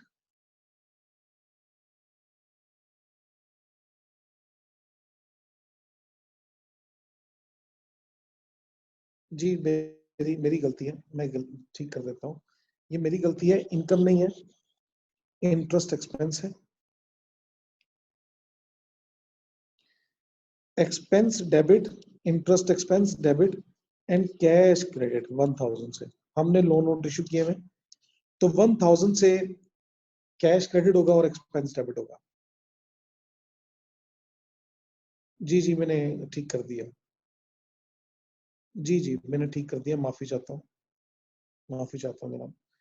पार्ट 2 पे आ जाते हैं, पार्ट 1 हो गया, पार्ट 1 बहुत आसान था, पार्ट 2 पे आते हैं बच्चों। A company issues 0% loan note. यहाँ पे बच्चों एक कंसेप्ट समझिए, मैं 0% पे लोन नोट इशू करूं, कौन बेवकूफ इन्वेस्टर है ये जो खरीदेगा? जी रेहान 4 साल तक सेम एंट्री पास होनी है। बच्चों पार्ट बी पे आ जाए, सेकंड पार्ट पे। 0% लोन नोट कौन खरीदेगा? कोई पागल है इसको खरीदेगा? नहीं, उसको एक अट्रैक्शन है। क्या? देखते हैं आगे। 0% लोन नोट का मतलब है एनुअली इंटरेस्ट इसके ऊपर नहीं मिलेगा, कूपन रेट 0 है, इसको जीरो कूपन बॉन्ड भी कहते हैं। जीरो कूपन बॉन्ड, जिसका कूपन रेट 0 हो जाए तो इसके ऊपर कूपन नहीं मिलेगा, यानी कि इंटरेस्ट कुछ नहीं मिलेगा एनुअली। अच्छा जी, हमने इशू किस अमाउंट पे किए? जी जी लंप सम मिलेगा। हमने इशू किस अमाउंट पे किए? 20,000 नॉमिनल वैल्यू पे, सॉरी 40,000 की नॉमिनल वैल्यू पे। लेकिन loan notes are repayable at a premium of 11,800। कल ना किसी ने क्वेश्चन किया था, या बातों बातों में ये बात हुई थी कि जो प्रीमियम हम पे करते हैं ना डिबेंचर की रिडेम्पशन पे, वो भी इंटरेस्ट होता है। तो मैं एक बंदे को कहता हूँ या इन्वेस्टर को कहता हूँ कि आए हमारे डिबेंचर में इन्वेस्ट करें, वो कहता है रेट क्या दोगे? मैंने कहा 0%। वो कहेगा यार मैं फिर पागल हूँ आपके पास इन्वेस्टमेंट करूँ? मैंने कहा सुनो तो सही, बड़े फायदे की बात है। तो क्या? मैंने कहा यार एनुअली कुछ नहीं दूंगा, मैं 0% दूंगा, लेकिन आपको 3 साल बाद 11,800 रुपए इकट्ठा दूंगा। 40,000 की इन्वेस्टमेंट करो तो मैं 40,000 वो भी वापस करूंगा और 11,800 प्रीमियम भी दूंगा। वो कहता है ये प्रीमियम क्या होता है? मैंने कहा आप समझो इंटरेस्ट ही है। तो मैं आपको टोटल 51,800 रुपया दूंगा, 40,000 रुपया प्रिंसिपल ओरिजिनल अमाउंट और 11,800 एडिशनल प्रीमियम, जिसको इंटरेस्ट भी कह सकते हैं। तो उसको अब ये अट्रैक्शन नजर आई कि यार ये बात तो ठीक है, एनुअली बेशक इंटरेस्ट नहीं मिलेगा, लेकिन 3 साल बाद 11,800 जो एक्स्ट्रा मिलना है उसको इंटरेस्ट ही समझे। ठीक है, इस तरह से उसने इफेक्टिव रेट कैलकुलेट किया, पता चला। अब देखिए इफेक्टिव रेट का आज आपको मतलब पता चलेगा कि इफेक्टिवली कमाई कमाई 9% है, 9% है।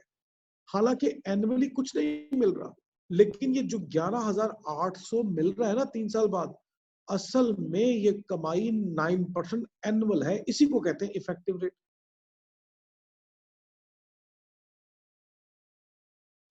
अच्छा, रेहान ने कहा 29.5, लेकिन रेहान 29.5 3 साल का है, इसको एनुअलाइज करेंगे ना तो ये 9% आएगा, 9% आएगा। ठीक है, वो कंपाउंडिंग का इफेक्ट है। अगर आप खाली डिवाइड करेंगे ना तो 9% नहीं आएगा, वो ज्यादा आएगा। लेकिन कंपाउंडिंग के इफेक्ट के साथ अगर हम देखेंगे ना तो 9% ही आएगा। तो इन्वेस्टर को ना लालच नजर आई कि यार एनुअली बेशक 0 है, लेकिन जो 3 साल बाद 11,800 मिलना है, तो अगर मैं उसको इंटरेस्ट समझूं तो इसके ऊपर कमाई इफेक्टिवली 9% पर एनम है। तो ठीक है जी, वो इन्वेस्टर इस पे इन्वेस्टमेंट करने को तैयार हो गया। What amount will be recorded as a financial liability when loan notes are issued? बच्चों हम तो इश्यूर हैं, हम तो सारी की सारी लायबिलिटी को किस पे रिकॉर्ड करेंगे? अमाउंटाइज कॉस्ट पे। ठीक है, तो हम 3 सालों की अकाउंटिंग हमसे पूछ रहे हैं। तो वो कहता है कि what will be shown in statement of profit loss and statement of financial position. Profit loss में क्या जाएगा और बैलेंस शीट में क्या जाएगा, तीनों सालों में। तो हम तो इश्यूर हैं, और हम इशू अगर कर रहे हैं तो हम किस पे रिकॉर्ड करेंगे? पार्ट बी नहीं, इनफैक्ट रोमन 2 ये पार्ट हम कर रहे हैं। तो हम किस पे रिकॉर्ड करते हैं? हमारी तो ये फाइनेंशियल लायबिलिटी है, और हर फाइनेंशियल लायबिलिटी किस पे रिकॉर्ड होती है? At amortised cost. बच्चों इनिशियली पहले दिन इनिशियली कब? डेट क्या है? डेट नहीं बताएगी तो मैं अपनी तरफ से कोई डेट ले लेता हूँ। 1 जनवरी 2011 से 2011 इनिशियली मुझे बताएं मैं अमाउंटेज कॉस्ट कैसे कैलकुलेट करूं? अमाउंटेज कॉस्ट कैसे कैलकुलेट करूं? मुझे कोई हिंट दे, क्या करूं? इनिशियल अमाउंटेज कॉस्ट कैसे कैलकुलेट करूं? दो तरीके हैं, क्या? या तो फेयर वैल्यू में नहीं, रेहान खान गलती कर दी आपने। ट्रांजैक्शन कॉस्ट ऐड नहीं करनी, लेस करनी। लेकिन ट्रांजैक्शन कॉस्ट, ये भी आपकी बात ठीक है कि गिवन नहीं है।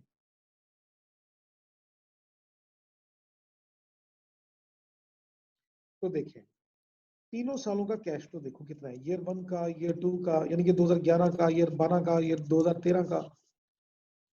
तो जीरो कूपन है ना, तो मिलना ही कुछ नहीं, तीनों सालों में मिलना ही कुछ नहीं। हाँ, तीसरे साल के एंड पे इकट्ठा मिलेगा 51,800। इन सब की प्रेजेंट वैल्यू, जीरो की प्रेजेंट वैल्यू मैं आपको कैलकुलेटर के बगैर कैलकुलेट करके दिखाऊं, मेरा मैथ बहुत अच्छा है। जीरो की प्रेजेंट वैल्यू जीरो आएगी, और इससे भी अच्छा मैथ मेरा यह है कि 2012 में जो जीरो मिलना है ना, उसकी प्रेजेंट वैल्यू भी जीरो आएगी। चेक कर ले, दावा है मेरा। लेकिन 51,800 की प्रेजेंट वैल्यू कैलकुलेट करते हैं। रेट क्या है? इफेक्टिव रेट क्या है? इफेक्टिव रेट क्या है? 9%।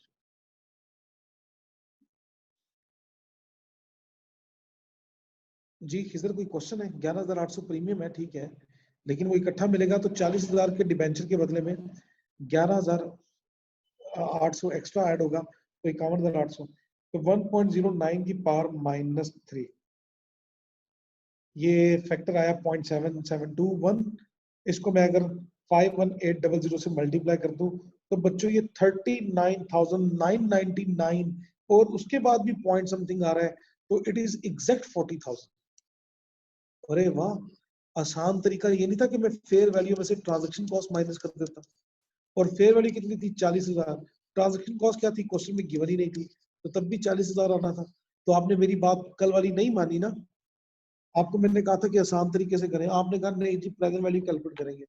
तो देख ले, दोनों तरीकों से 40 ही आई। तो हम टाइम वेस्ट क्यों करते हैं ऐसा?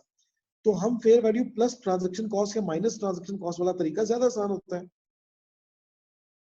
ठीक हो गया बच्चों? तो दोनों से 40,000 ही आई। अल्हम्दुलिल्लाह आज फिर ये कंसेप्ट हमारा साबित हो गया कि दोनों तरीकों से आप कैलकुलेट कर लें इनिशियली अमाउंटेज कॉस्ट, तो दोनों से आंसर सेम आता है। अब क्या करें? अब अगली कहानी। ये तो हो गई पहले दिन की अकाउंटिंग। 3 साल तक मैं क्या करूं? मैं 3 साल क्या अकाउंटिंग करूंगा? 31 दिसंबर 2011 को मैं क्या अकाउंटिंग करूंगा? बच्चों इंटरेस्ट एक्सपेंस तो मेरा बनेगा। एक्सपेंस किस रेट पे कैलकुलेट होगा? पहले रेट बताएं, किस रेट पे? कूपन रेट पे कि इफेक्टिव रेट पे? Hurry up hurry up hurry up. Effective पे। एक्सपेंस हमेशा इफेक्टिव रेट पे। अच्छा, इफेक्टिव रेट किससे मल्टीप्लाई होता है? पार वैल्यू से कि आउटस्टैंडिंग अमाउंट से? जी जी बिल्कुल सही, इफेक्टिव रेट आउटस्टैंडिंग अमाउंट से। और आउटस्टैंडिंग अमाउंट इस क्वेश्चन में कितनी है? 40,000। तो कितना इंटरेस्ट हुआ? 3600। अच्छा, अब हमने कैश पे करना है। कैश किस रेट पे होता है बच्चों? कैश किस रेट पे होता है? कूपन रेट पे। और कूपन रेट इस क्वेश्चन में कितना है? 0। तो 0% आप कैलकुलेट करके देख लें। और 0% किससे मल्टीप्लाई होता है? पार वैल्यू से। 40,000 का 0% जल्दी से कैलकुलेट करें, क्या आता है? 0 आता है। तो इसका मतलब है सारा का सारा डिबेंचर की अमाउंट में ऐड हो जाएगा 3600।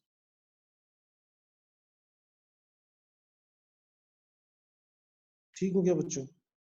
तो 0 कैश पे किया, डिबेंचर 3600 से मेरा बढ़ गया। अब जरा देखें डिबेंचर की अमाउंट कितनी होगी मेरे पास? 40,000 पहले दिन थी, इसमें 3600 ऐड हो गया, तो अब टोटल हो गया 43,600।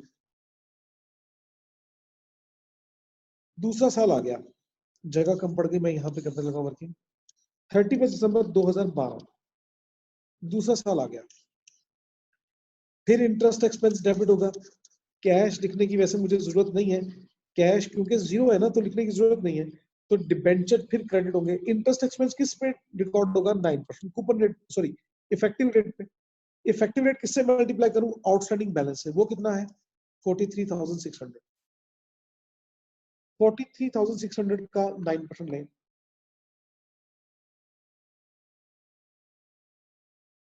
3924, 3924 से डिबेंचर भी क्रेडिट हो जाएंगे।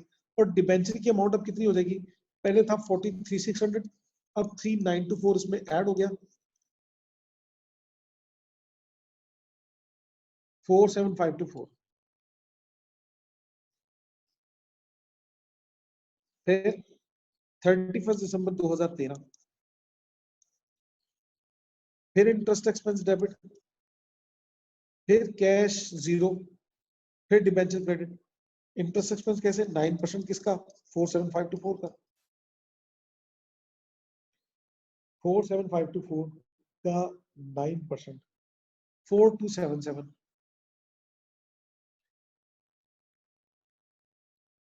4277। अब 47,524 प्लस 4277,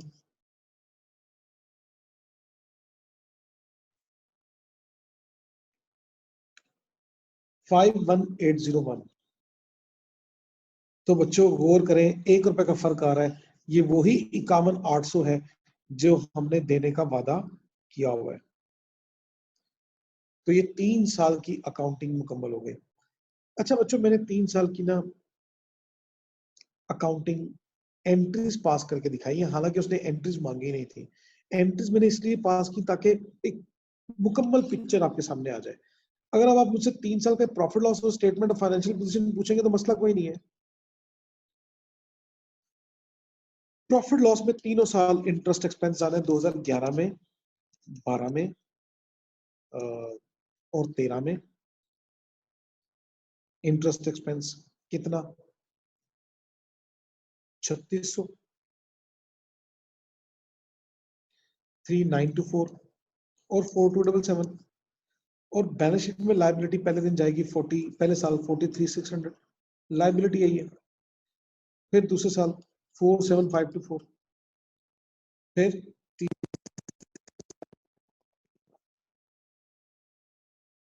खत्म, बात हो गया। तो ये क्वेश्चन का पार्ट कंप्लीट हो गया। एनी क्वेश्चन, कोई चीज पूछनी हो, डिस्कस करनी हो तो बोलते हैं, नहीं तो आगे चले।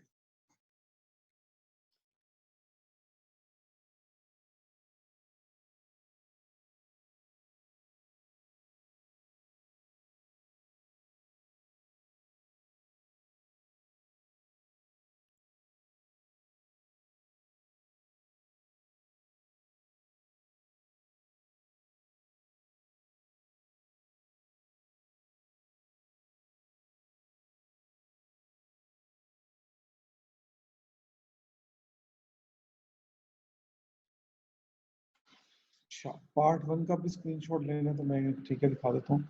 इसका स्क्रीनशॉट लेना है तो ले लें।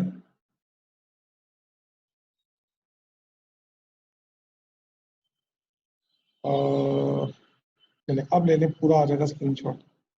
ये इस पार्ट का ले लें, फिर मैं पार्ट 1 का भी दिखा देता हूँ।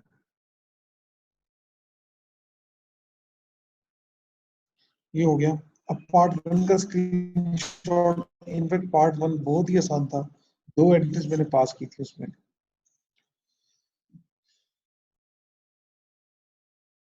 ठीक हो गया बच्चों। नाउ आखिरी पार्ट करते हैं और इसके साथ ही हाँ, अगर हसन आप ये एज्यूम कर रहे हैं कि तीसरे साल के एंड पे रिडीम हो गया तो ये लायबिलिटी जीरो हो जाएगी।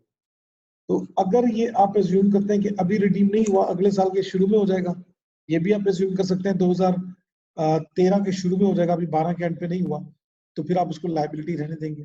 ठीक है, वो इशू नहीं है हसन, वो कोई मसला नहीं।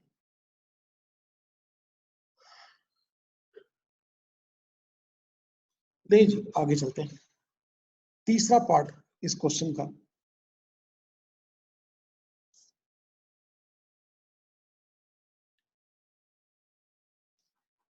a company issues 4% loan note.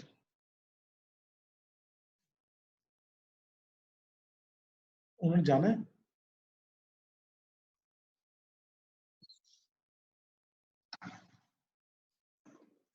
A company issues 4% loan note with nominal value of 20,000. 4% coupon rate है, पार वैल्यू 20,000 है, लोन नोट इश्यू हुए डिस्काउंट ऑफ 2.5%. बच्चों आगे ना पढ़े, बस मुझे ये बता दें लोन नोट कितने पे इश्यू हुए. 2.5% डिस्काउंट का मतलब है कितने पे इश्यू हुए.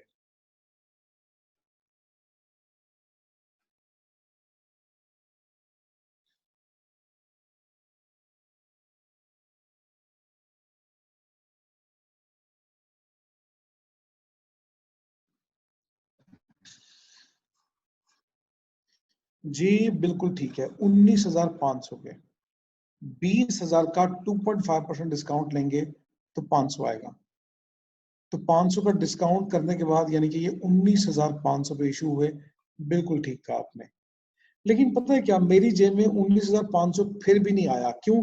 And 534 issue cost are incurred. अब इशू कॉस्ट हमने इनकर किया है, तो मेरी जेब में कितना आया देखिए जरा.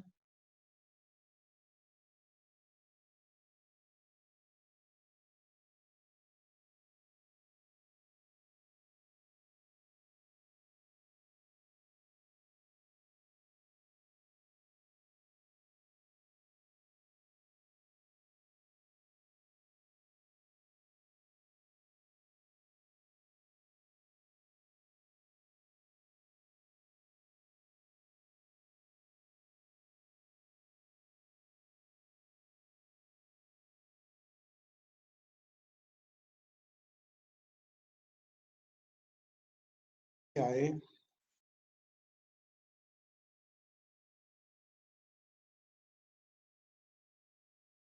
जी, 19,500 में से 534 माइनस कर गए तो 18,966. जी बिल्कुल, रिमशा और शाताज और हाफिज नुमान बिल्कुल ठीक.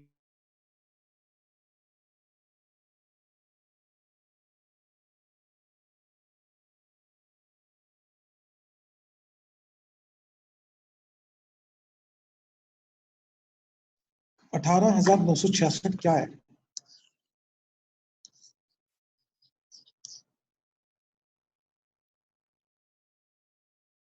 तो फेयर वैल्यू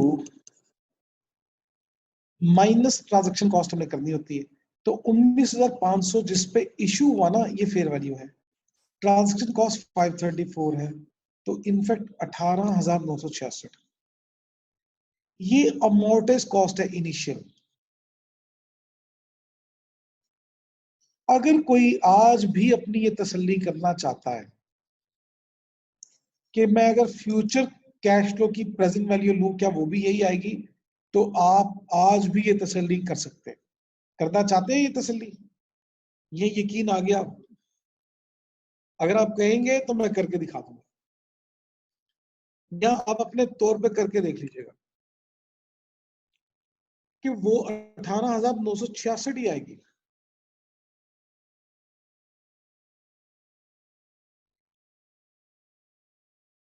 200% यकीन है. रेहान कभी कभी मैं मजाक भी करता होता हूँ, ठीक है? तो ठीक है जी, आगे चलते हैं.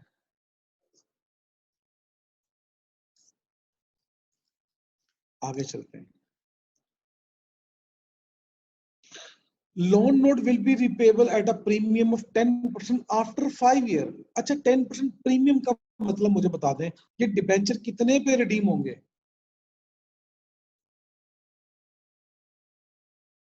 रेहान, वो मुझे आइडिया हो गया कि दो बंदे हैं रेहान के नाम से, तो आप अपना नाम थोड़ा चेंज कर लो, रेहान खान रख लो. एन की जगह एम कर लो, थोड़ा सा मुझे बुलाने में आसानी हो जाएगी. अच्छा बच्चों, कितने पे रिडीम होंगे ये डिबेंचर?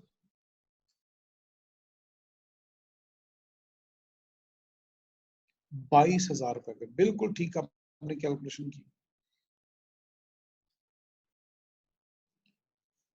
20,000 के डिबेंचर हैं, 10% प्रीमियम के साथ जब ये रिडीम होंगे तो 22,000 के रिडीम होंगे और 7% इफेक्टिव रेट है। What amount will be recorded in the financial liability when loan notes are issued? When loan notes are issued, जिस दिन लोन नोट इशू हुए उस दिन किस अमाउंट पे रिकॉर्ड होंगे, यानी कि इनिशियल पूछ रहा है हमसे। और what amount will be shown in profit loss and statement financial position for year 1, पहले साल में क्या शो होगा, तो मैं ये वर्किंग करके आपको दिखा देता हूँ। दो मोटी मोटी बातें मैं फिर यहाँ से पढ़ के आपको याद करवा दूं कि 7% रेट है, 10% प्रीमियम पे इशू होने हैं, यानी कि 22,000 पे रिडीम होने हैं आफ्टर 5 ईयर एट 22,000 और 7% इफेक्टिव रेट है।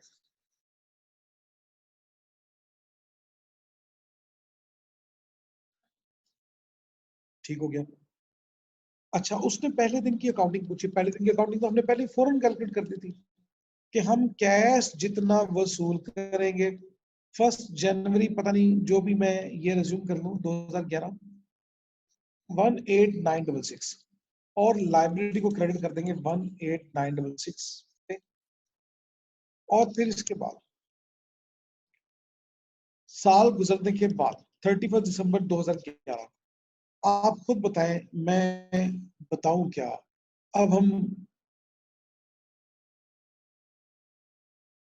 किस अमाउंट से इंटरेस्ट एक्सपेंस डेबिट करेंगे और किस अमाउंट से इंटरेस्ट पे करेंगे। पहले एक्सपेंस की अमाउंट बताएं मुझे, एक्सपेंस कैलकुलेट कैसे करूं। Hurry up hurry up hurry up.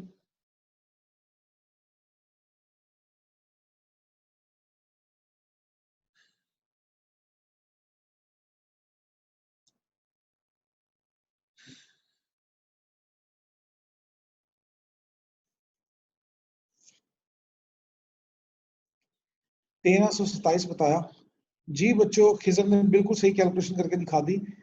18966 multiply by 7%, जी बिल्कुल ठीक है, काफी बच्चों ने ठीक बता दिया। तो पहली बात है कि इफेक्टिव रेट, और दूसरी बात है इफेक्टिव रेट किसका, आउटस्टैंडिंग अमाउंट का। तो ये बनता है 18,966 का 7%, 1327। मैं 1328 करने लगा हूँ, राउंडिंग ऑफ का डिफरेंस है। अच्छा, कैश कितना पे किया आपने, कूपन रेट कितना था वो चेक करें।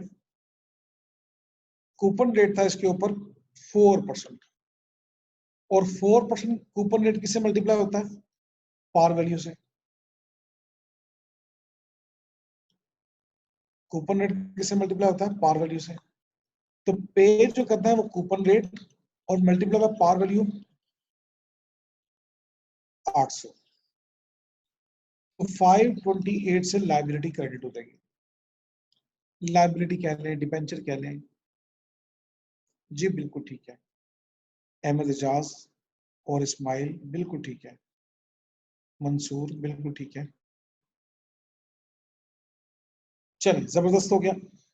अच्छा बच्चों, अब ना माइंड में जुबानी एक नक्शा बनाए।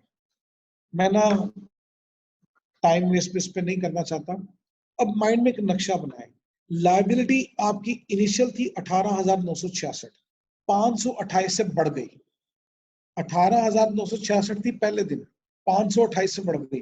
बेशक कैलकुलेट ना करें, ये तकरीबन 19, साढ़े 19,000 हो जाएगी, 19,000, साढ़े 19,000 हो जाएगी तकरीबन।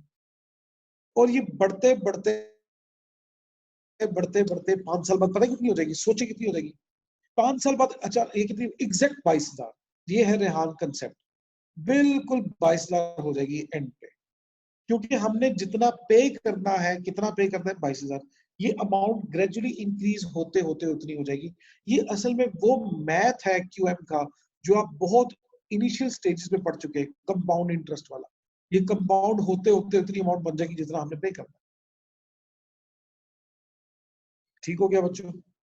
तो इस तरह से हमारा ये क्वेश्चन कंप्लीट हो गया, और ये क्वेश्चन कंप्लीट हुआ और इसके साथ ही फाइनेंशियल एसेट के साथ फाइनेंशियल लायबिलिटी की अकाउंटिंग भी मुकम्मल हो गई। बच्चों अब आपकी ना होम असाइनमेंट है ये प्रैक्टिस क्वेश्चंस। अगर कोई स्क्रीनशॉट लेना चाहता है तो ले ले, अदरवाइज व्हाट्सएप ग्रुप में ये क्वेश्चन ये पूरी फाइल शेयर्ड है। तो प्रैक्टिस क्वेश्चन 3 है, ये भी आपने कर लेने। तो इस तरह से फाइनेंशियल एसेट की अकाउंटिंग भी मुकम्मल, फाइनेंशियल लायबिलिटी की अकाउंटिंग भी मुकम्मल हो गई। जी सैरिश, उसकी वजह बड़ी सिंपल सी है ना कि हर साल कूपन रेट से पेमेंट होनी है। कूपन रेट तो बदलना नहीं, 4% है, और कूपन रेट हमेशा पार वैल्यू से मल्टीप्लाई होना है, तो पार वैल्यू भी नहीं बदलनी। तो इंटरेस्ट की पेमेंट और रिसीट हर साल सेम रहती है, क्योंकि कूपन रेट भी नहीं बदलता, पार वैल्यू भी नहीं बदलती, तो हर साल ये 800 ही रहना है। जी आयशा, ये तीनों क्वेश्चन आपने करने हैं, ये आपकी होम असाइनमेंट समझ लें, लेकिन मैं इसको डिस्कस नहीं करूंगा, ये आपकी अपनी प्रैक्टिस के लिए है क्वेश्चन।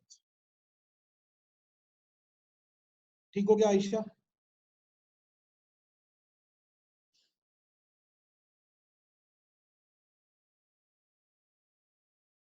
जी हम IFRS 9 पढ़ने लगे हैं। रेहान खान कहता है कि वो ना क्या IFRS 9 कंप्लीट हो गया है? बच्चे मैं आपको मजे की बात बताऊं, IFRS 9 अब शुरू होगा, असल वाला, अब मजे वाला, जो असल में कम्प्लेक्स है, वो तो अब शुरू करना है हमने। अभी हमने पढ़ाई क्या है। अहमद एजाज, मैंने आपको पहले भी क्लास के शुरू में कहा था कि कंसोलिडेशन को डिस्कस करने का हमारी रूटीन क्लास में टाइम अभी नहीं है। तो PQs या तो मुझसे व्हाट्सएप पर डिस्कस करें या उसका एक दिन तय कर लें, ताकि हमारी ये इंटरप्शन ना हो। हम जो रूटीन टॉपिक पढ़ रहे हैं इसको इंटरप्ट नहीं करना हमने। जूम इन कर दें, कर दिया जनाब जूम इन, ये लें।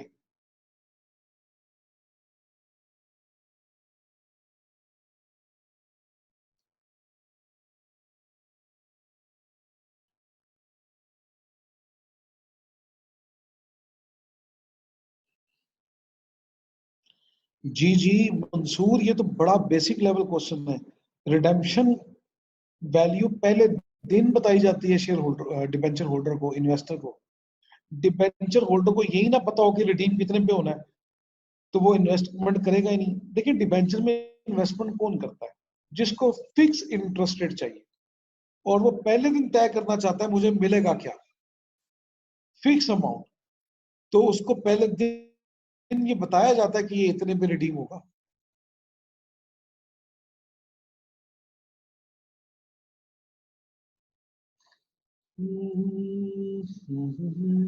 चले आगे। नहीं नहीं, मैं तो नहीं छोड़ रहा, मैं तो अभी IFRS 9 पढ़ाने लगा हूँ रेहान खान। क्या बात करते हो रेहान खान, दिल जलाने की बात। अभी तो IFRS 9 मैंने कहा शुरू होना है।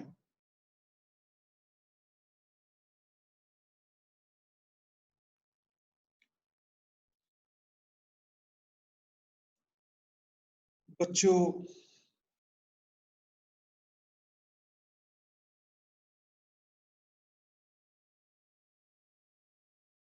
सिर्फ 1 मिनट का ना मुझे टाइम दीजिएगा, सिर्फ 1 मिनट का। मैं अपना माइक ऑफ करने लगा हूँ। Don't be panic.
जी आई एम बैक। मुझे सुन पा रहे हैं सब?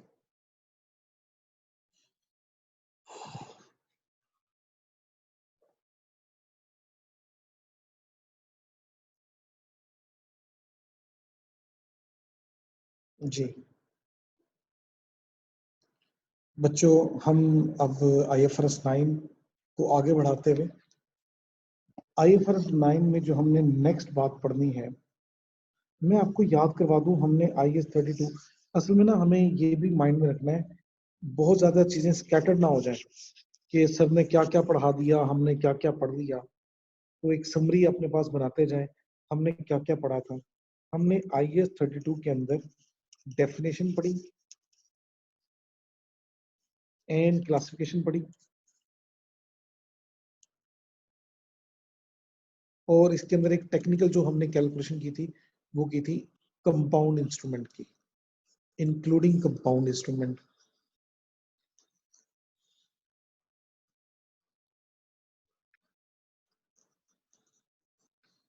तो अब दूसरे नंबर पे हम जो IFRS 9 जब शुरू किया तो हमने क्या पढ़ा? मेजरमेंट ऑफ फाइनेंशियल एसेट भी पढ़ लिया, मेजरमेंट ऑफ फाइनेंशियल लायबिलिटी भी पढ़ ली। अब IFRS 9 में हम जो अगली चीज पढ़ने जा रहे हैं वो है रिक्लासिफिकेशन। तो एक ना फीमेल स्टूडेंट ने क्वेश्चन पूछा था कल या परसों, मैंने उसको रोक दिया था, मैंने कहा था इसका जवाब आपको मिल जाएगा। तो अब वो डिस्कशन में जवाब मिलेगा कि मैंने शुरू में fair value through profit loss model use किया। मैं मेरी इन्वेस्टमेंट थी शेयर्स के अंदर 640 पे, सॉरी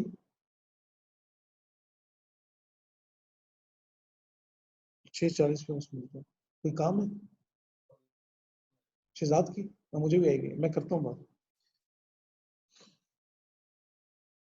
अच्छा,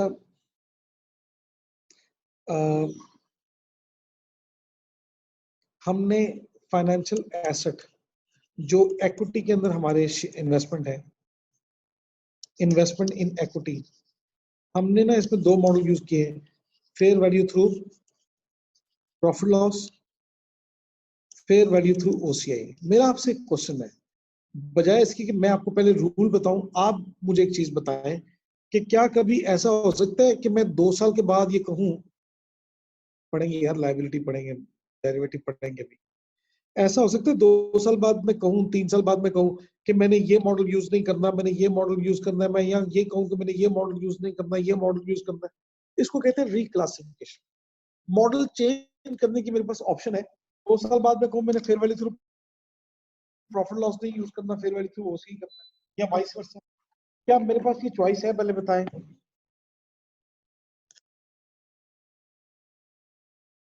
नहीं हाफिज नुमान साहब, ऐसा नहीं हो सकता। खिजर ने, हसन ने और माय PC ने बिल्कुल ठीक बताया। क्यों नहीं हो सकता? क्योंकि आपको याद होगा इररेवोकेबल डेजिग्नेशन, रिकॉग्निशन नहीं डेजिग्नेशन, इररेवोकेबल, और हमने पहले दिन ये डिसाइड करना होता है कि हमने कौन सा मॉडल यूज करना। तो सुन ले, हम इधर से उधर और उधर से इधर, इधर से इधर या इधर से इधर नहीं जा सकते। ये रिक्लासिफिकेशन की इजाजत हमारे पास नहीं है। लेकिन अगर मैं इन्वेस्टमेंट करूं डिबेंचर्स के अंदर,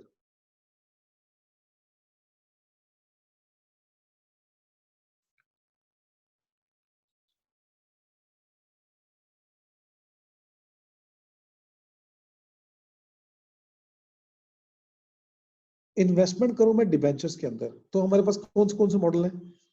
एक है fair value through profit loss, एक है फेयर वैल्यू थ्रू ओसीआई, और एक है अमोर्टाइज कॉस्ट। ये 3 मॉडल है। तो बच्चों सिंपल सा मैं अगर कहूं, मैं इन दोनों को मिला के फेयर वैल्यू मॉडल ही कहने लगा। ये दोनों फेयर वैल्यू मॉडल है। हाँ, एक थ्रू प्रॉफिट लॉस है, एक थ्रू ओसीआई है। तो रिक्लासिफिकेशन इज अलाउड।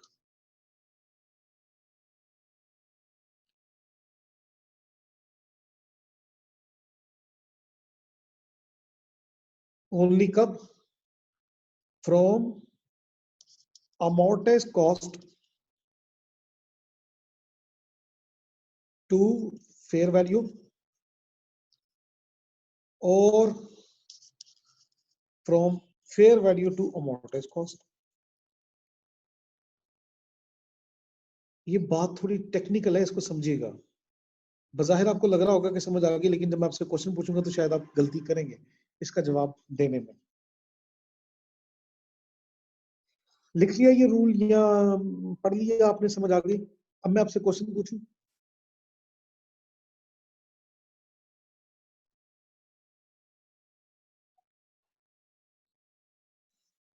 पूछूं क्वेश्चन?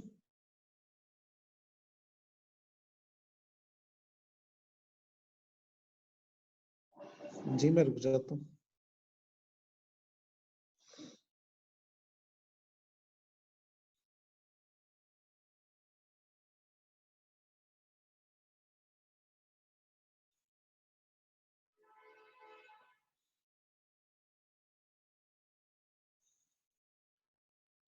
जी अब पूछूं मैं? अब मैं बोलूं कि ना बोलूं?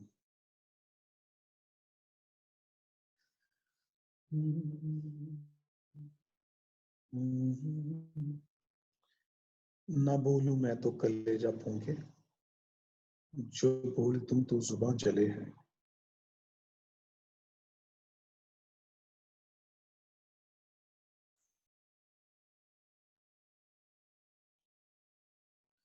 बच्चों क्या मैं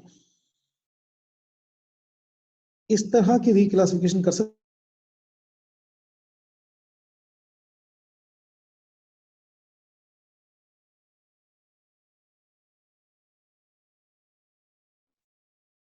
जा सकता हूं? जुनेद कहता है नहीं, क्यों नहीं जा सकता? जा सकता हूं, बिल्कुल जा सकता हूं।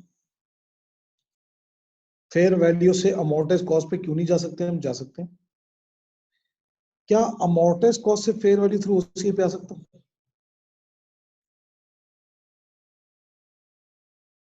जी बिल्कुल जा सकते हैं। अहमद इजाज क्यों नहीं जा सकते? मुझे वजह तो बताएं। नीचे अंग्रेजी पढ़ लें अगर कोई कंफ्यूजन है तो।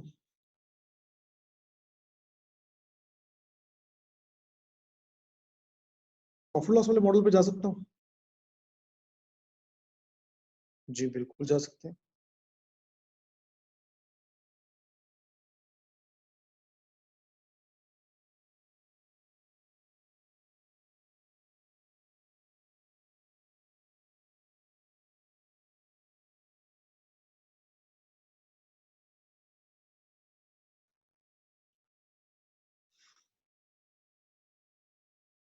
जी बताएं।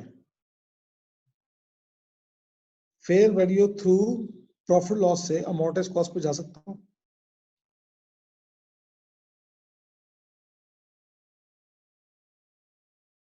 जी एक बच्चे ने बड़ा सही जवाब दिया है, लेकिन मैं स्टेप बाय स्टेप डिस्कस करना चाह रहा था। बच्चों ये भी हो सकता है, मैंने क्या लिखा है, आप एक बच्चे ने कहा क्लियर करें कौन सी फेयर वैल्यू। तो मैंने यहाँ पे ना बड़ा जनरल स्टेटमेंट लिखी है, ये वही लिखा है जो आईएफआरएस 9 ने लिखा है कि फेयर वैल्यू से अमोर्टाइज कॉस्ट पे और अमोर्टाइज कॉस्ट से फेयर वैल्यू पे आप जा सकते यानी कि आप फेयर वैल्यू थ्रू ओसीआई से अमोर्टाइज कॉस्ट जा सकते हैं, अमोर्टाइज कॉस्ट से फेयर वैल्यू थ्रू ओसीआई जा सकते हैं, फेयर वैल्यू थ्रू लॉस से अमोर्टाइज कॉस्ट जा सकते हैं, अमोर्टाइज कॉस्ट से fair value through profit loss आ सकते हैं। सिर्फ ये नहीं कर सकते आप, ये नहीं कर सकते फेयर वैल्यू से फेयर वैल्यू पे नहीं जा सकते।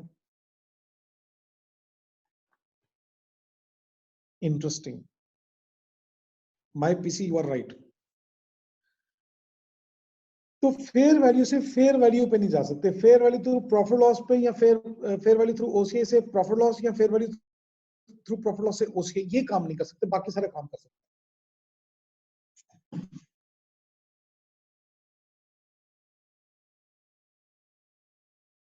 ठीक है बच्चों, तो ये रिक्लासिफिकेशन की मुकम्मल डिस्कशन है। इसका आपने फोटो बनाना है, स्क्रीनशॉट लेना है तो ले लें। हरी अब इसका स्क्रीनशॉट लें, फिर आगे चलते हैं।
जी जी, मैं यहीं पे हूँ। इजाज साहब अपनी क्वेरी पूछें। सैरिश, आपको स्क्रीन पे नजर आ रहा है सारा कुछ?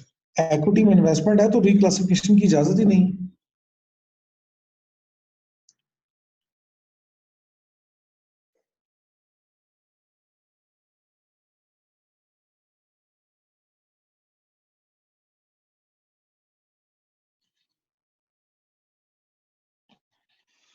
अहमद इजाज कह रहे हैं कि इररिकवरेबल डेजिग्नेशन जब एक कंडीशन है और वो पूरी ही नहीं हो तो अमोर्टाइज कॉस्ट कैसे अप्लाई हो सकती रिक्लासिफिकेशन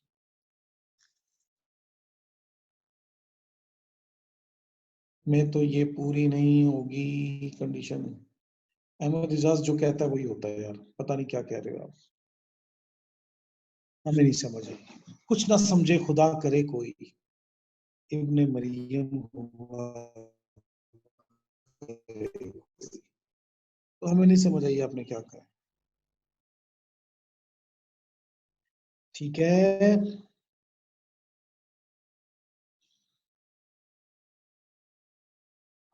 हाँ Rehan Khan, these condition are for financial asset, yes. इसका मतलब है आप जाग रहे हैं, यस यू आर ग्रेट। आपको पता चल गया कि हम फाइनेंशियल एसेट पढ़ रहे हैं। अरे वाह रेहान, यू आर जीनियस। हम पढ़ क्या रहे थे वैसे? फाइनेंशियल एसेट ही पढ़ रहे थे यार। तो कंडीशन फाइनेंशियल एसेट की बात हो रही है।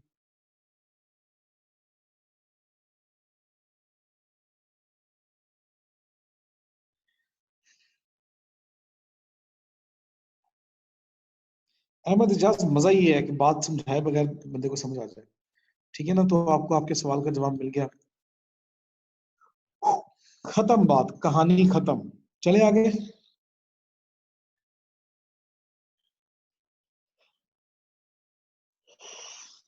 अब हम पढ़ेंगे डेरिवेटिव। वो आ गया जिसका इंतजार था।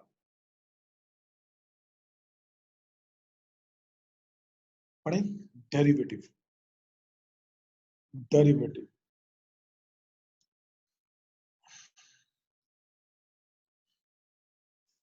How to classify what?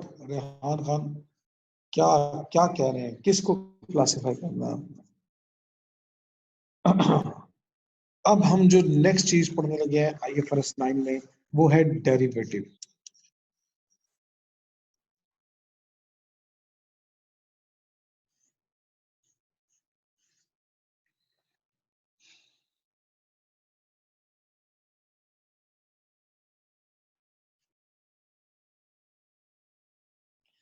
Rehan, क्या कहना चाह रहे हो? फेयर वैल्यू टू अमोर्टाइज, मैंने आपको बताया रिक्लासिफिकेशन कौन सी हो सकती है, कौन सी नहीं हो सकती, तो बता दिया। अब आपका क्वेश्चन क्या है, मुझे नहीं समझ आ रही। शाहताज कह रहे हैं रिक्लासिफिकेशन की चेंजिंग टाइम की अकाउंटिंग है। यार ये कौन सी स्टेटमेंट है, मुझे नहीं समझ आ रही। आप शायद ना बहुत हाई लेवल पे सोचने वाले लोग हैं, इसलिए मुझे आपके क्वेश्चन समझ नहीं आ रहे। मॉडल चेंजिंग टाइम की पता नहीं।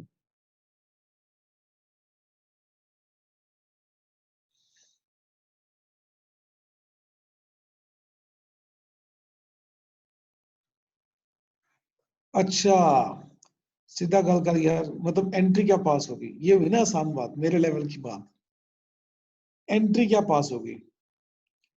कोई एंट्री पास नहीं होगी, कोई एंट्री पास नहीं होगी। सुन लें, मैं यहाँ पे ना ऐड करता हूँ एक कंसेप्ट।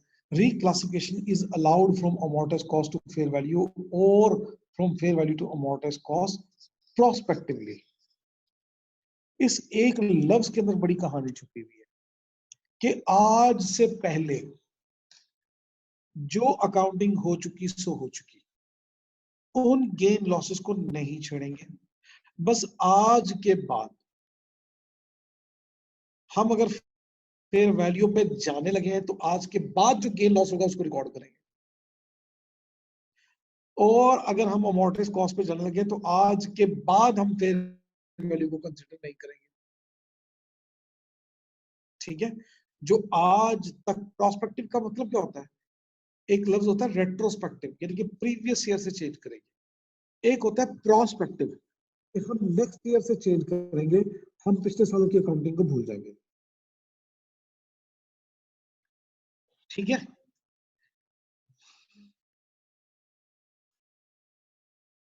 नेक्स्ट ईयर से, बिल्कुल सही कहा। चले आगे। अब मसला हल हो गया। वो शाताज या जो एक दो स्टूडेंट और क्वेश्चन पूछ रहे थे, जी जी प्रोस्पेक्टिव है ये अकाउंटिंग पॉलिसी हम जो कर रहे हैं ये प्रोस्पेक्टिव है। बिल्कुल सही कह रहे हैं हम। ले जनाब, अब आते हैं डेरिवेटिव की अकाउंटिंग पे। डेरिवेटिव किसे कहते हैं? कोई बताएगा डेरिवेटिव किसे कहते हैं?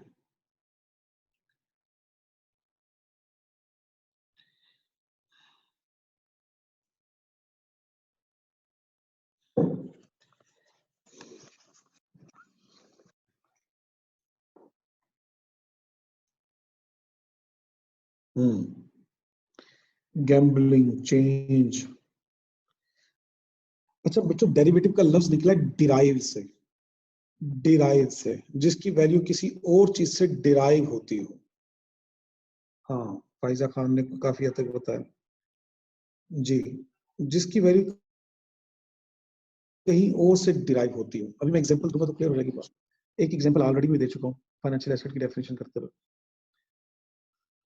तो डेरिवेटिव की ना पहले डेफिनेशन लिखते हैं, डेरिवेटिव होता क्या है। डेरिवेटिव की डेफिनेशन,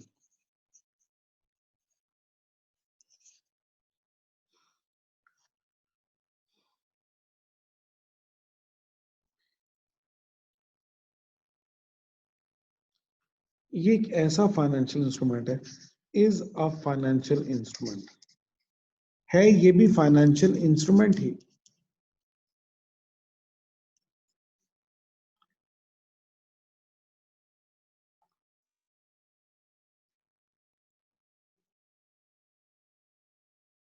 विद फॉलोइंग करेक्टरिस्टिक, जिसके अंदर ये तीन खूबियां होंगी।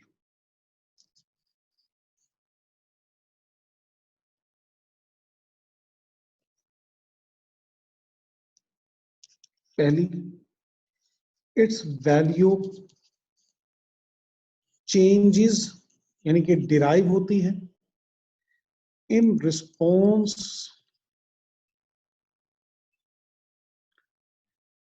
To change in value of underline.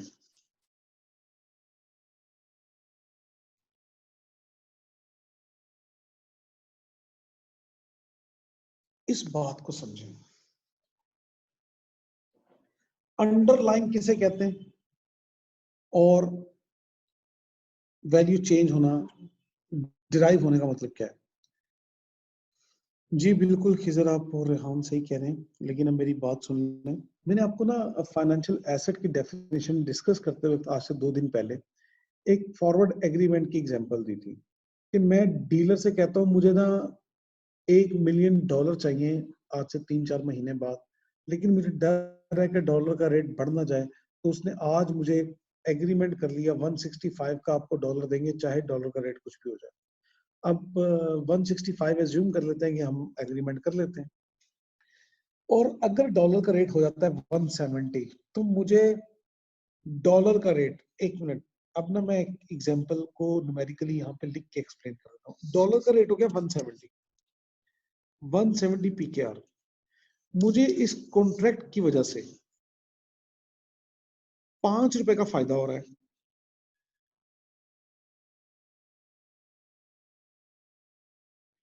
Multiply by $1 million मैंने अगर लेने,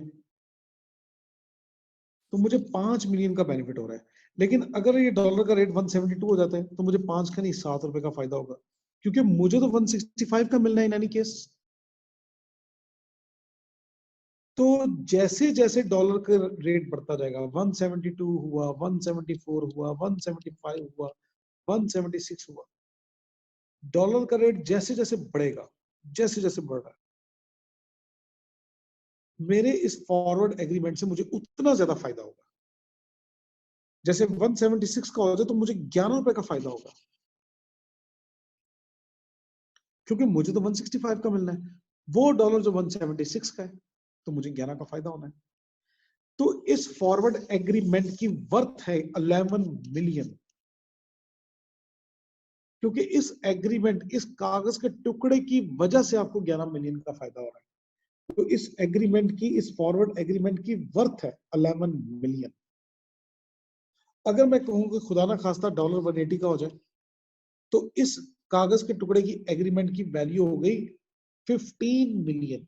मुझे तो 15 कैसे, मुझे 165 का मिलना है, 15 का बेनिफिट होगा $1 के ऊपर, और $1 मिलियन के ऊपर $15 मिलियन का, 15 मिलियन का फायदा होगा। तो जैसे जैसे डॉलर बढ़ रहा है, वैसे वैसे ये फॉरवर्ड एग्रीमेंट की वैल्यू बढ़ रही है। तो फॉरवर्ड एग्रीमेंट की वैल्यू डिराइव हो रही है डॉलर की वैल्यू से। डॉलर बढ़ेगा, फॉरवर्ड एग्रीमेंट की वैल्यू बढ़ेगी। तो डॉलर को मैं कहने लगा हूं ये अंडरलाइंग एसेट है। अंडरलाइंग, अंडरलाइंग कहते हैं बेसिक, फंडामेंटल, जिसके ऊपर कोई चीज डिपेंड करती है। अंडरलाइन कहते हैं बेसिक चीज को, फंडामेंटल चीज को, जिसके ऊपर, यानी कि आप समझ लें कि वो जो इमारत खड़ी है ना, उसकी बुनियाद, बुनियाद के ऊपर इमारत डिपेंड कर रही है। बुनियाद नहीं होगी, इमारत गिर जाएगी। तो अंडरलाइंग एसेट फंडामेंटल चीज को कहते हैं जिसके ऊपर कुछ चीज डिपेंड कर रही है। तो डॉलर के ऊपर ये फॉरवर्ड एग्रीमेंट डिपेंड कर रहा है। डॉलर बढ़ेगा, फॉरवर्ड एग्रीमेंट की वैल्यू बढ़ेगी। तो फॉरवर्ड एग्रीमेंट को हम डेरिवेटिव क्यों कह रहे हैं? क्योंकि फॉरवर्ड एग्रीमेंट की वैल्यू डिराइव हो रही है डॉलर की वैल्यू से। तो जिसकी वजह से डिराइव हो रही है उसको कहते हैं अंडरलाइंग, और जिसकी वैल्यू डिराइव हो रही है उसको कहते हैं डेरिवेटिव। तो अंडरलाइंग और डेरिवेटिव का आपस में बड़ा गहरा कनेक्शन। डॉलर हुआ अंडरलाइंग और फॉरवर्ड एग्रीमेंट हुआ डेरिवेटिव। तो अंडरलाइंग और डेरिवेटिव का रिलेशन समझ आया? वो बेसिक चीज जिसकी वजह से वैल्यू डिराइव हो रही है उसको कहेंगे अंडरलाइंग एसेट, और जिस चीज की वैल्यू डिराइव हो रही है उसको कहेंगे डेरिवेटिव। अच्छा बच्चे, ये डेरिवेटिव शेयर्स, सॉरी, डिबेंचर के ऊपर, डॉलर के ऊपर जो मैंने ली एग्जांपल, ये एक एग्जांपल है। इसके अलावा और बहुत सी एग्जांपल हो सकती है। इसके अलावा बहुत सी एग्जांपल हो सकती है। यही एग्रीमेंट मैं शेयर्स के ऊपर भी कर सकता हूँ। शेयर्स के ऊपर कि जैसे जैसे शेयर्स की वैल्यू बढ़ेगी, फॉरवर्ड एग्रीमेंट की वैल्यू बढ़ जाएगी। शेयर की वैल्यू कम होगी, फॉरवर्ड एग्रीमेंट की वैल्यू कम हो जाएगी। यही डेरिवेटिव बच्चों फॉरवर्ड एग्रीमेंट इंटरनेशनल मार्केट में पेट्रोलियम के ऊपर होते हैं। पेट्रोलियम के 3-6 महीने के फॉरवर्ड एग्रीमेंट चल रहे होते हैं। तो किसी कमोडिटी को भी हम अंडरलाइंग एसेट बना सकते हैं। और ये कोई ऐसा नहीं है कि आजकल की दुनिया में ये एग्रीमेंट यूज हो रहे हैं मॉडर्न लाइफ में। हाँ, मॉडर्न लाइफ में इनको अब नाम हमने टेक्निकल दे दिए हैं। ये हजारों साल पहले भी ये एग्रीमेंट होते थे एग्रीकल्चर के अंदर, और आज भी होते हैं। एग्रीकल्चर के अंदर ये एग्रीमेंट होते हैं और हजारों सालों से हो रहे हैं। वो क्या होते थे? एक मालदार आदमी किसान को कहता था कि ये जो फसल उगी भी नहीं है, ये 5 लाख की मेरी हो गई, अभी उगी भी नहीं है। किसान को पता है कि अगर ये अच्छी फसल उगी तो 8 लाख की होगी, वो फिर भी 5 लाख में सौदा कर देता है, अभी उगने से भी पहले, फल लगने से भी पहले, फसल उगने से भी पहले। क्यों सौदा कर देता है? उसको रिस्क होता है, खुदा ना खास्ता बारिशें आ गई, ज्यादा बारिश हो गई तब भी तबाह, कम बारिश हुई तब भी तबाह, आंधी हो गई, तूफान हो गया, ये मसला हो गया, रेट गिर गया तो तबाह। मैंने तो कर्जा लेके स्प्रे लिया हुआ है, कर्जा लेके खाद ली हुई है। तो किसान तो गरीब आदमी है, वो रिस्क नहीं लेना चाहता। लेकिन जो रिस्क लेना चाहते हैं, वो उसको पता है कि फसल अच्छी हुई तो 8 लाख की है, मैं 5 लाख का भी सौदा करूँ। तो जुआ है वैसे। खुदा ना खास्ता अगर बारिशें होगी, तूफान आ गया, फसल तबाह हो गई, तो ये 2 लाख की होगी फसल, लेकिन वो बाउंड होगा 5 लाख पे खरीदने को। इन एनी केस, अच्छी हो बुरी हो, 5 लाख पे खरीदने को तैयार होगा। तो फसल हुई, क्रॉप हुई, अंडरलाइंग एसेट। फसल जितनी जितनी अच्छी होती जाएगी, उस फॉरवर्ड एग्रीमेंट की वर्थ बढ़ती जाएगी। आज मैंने फॉरवर्ड एग्रीमेंट किया हुआ है अब्दुल राफे, पाकिस्तान के कॉन्ट्रैक्ट के मुताबिक, पाकिस्तान के लॉ के मुताबिक ये सारी गैम्बलिंग और जुआ अलाउ है। मतलब आप कहते हैं कोई कानून रोक टोक नहीं है, लेकिन इस्लामिक पॉइंट ऑफ से अगर पूछे तो हराम है। हम अगर ये फॉरवर्ड एग्रीमेंट कर लें, 5 लाख की फसल मैंने लेनी है, फसल ग्रो होना शुरू हुई, अब मुझे फसल नजर आ रही है कि यार माशाल्लाह फसल अच्छी होगी 6 लाख की, तो मुझे फॉरवर्ड एग्रीमेंट की वजह से 1 लाख का फायदा हो रहा है। तो फॉरवर्ड एग्रीमेंट एक डेरिवेटिव है, इसकी वैल्यू डिराइव हो रही है फसल की वैल्यू से। फसल क्या है? अंडरलाइंग एसेट है। फसल और थोड़ी अच्छी हुई, 7 लाख की हुई, तो मेरे फॉरवर्ड एग्रीमेंट की वर्थ 2 लाख होगी। 2 लाख कैसे? मुझे 5 लाख की वो फसल मिलनी है जो 7 लाख की है, तो मुझे 2 लाख का फायदा हो रहा है, तो फॉरवर्ड एग्रीमेंट की वर्थ 2 लाख रुपए हो गई। फसल 8 लाख की हो जाती है और अच्छी होती है, तो मेरे फॉरवर्ड एग्रीमेंट की वर्थ 3 लाख हो गई। तो फसल हुआ अंडरलाइंग एसेट और फॉरवर्ड एग्रीमेंट हुआ डेरिवेटिव। ठीक है? और ये सदियों से हो रहे हैं, किसान एग्रीकल्चर के अंदर ये एग्रीमेंट होते हैं। फसल लगने से पहले उसका सौदा कर लिया जाता है। ठीक हो गया? तो ये है डेरिवेटिव का कंसेप्ट।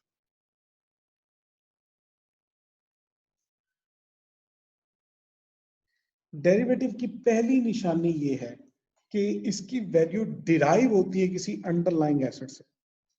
सेकंड कंडीशन, इसके ऊपर इन्वेस्टमेंट इनिशियली कोई नहीं होती, या इन्वेस्टमेंट सिरे से होती ही नहीं है, और अगर होती है तो बड़ी नॉमिनल सी इन्वेस्टमेंट होती है।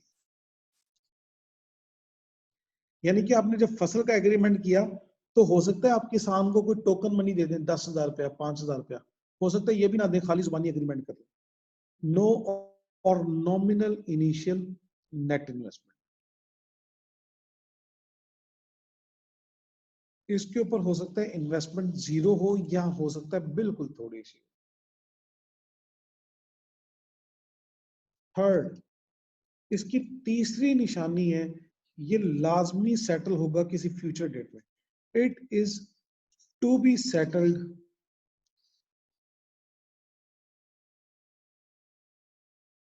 In future.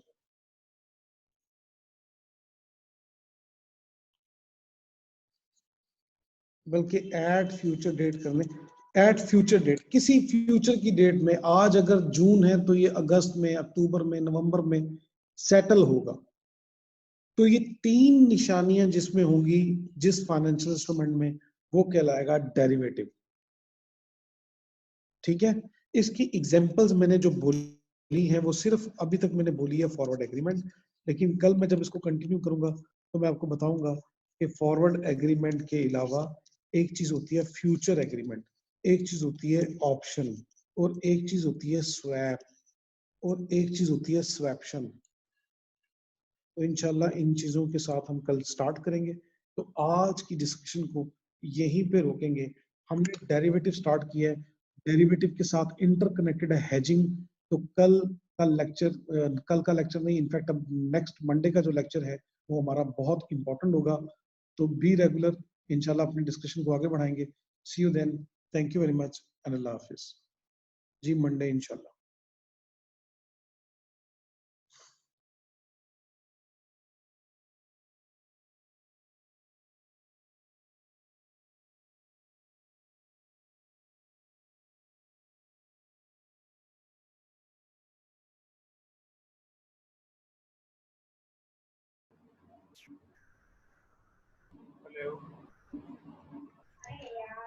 जी सोहेल भाई।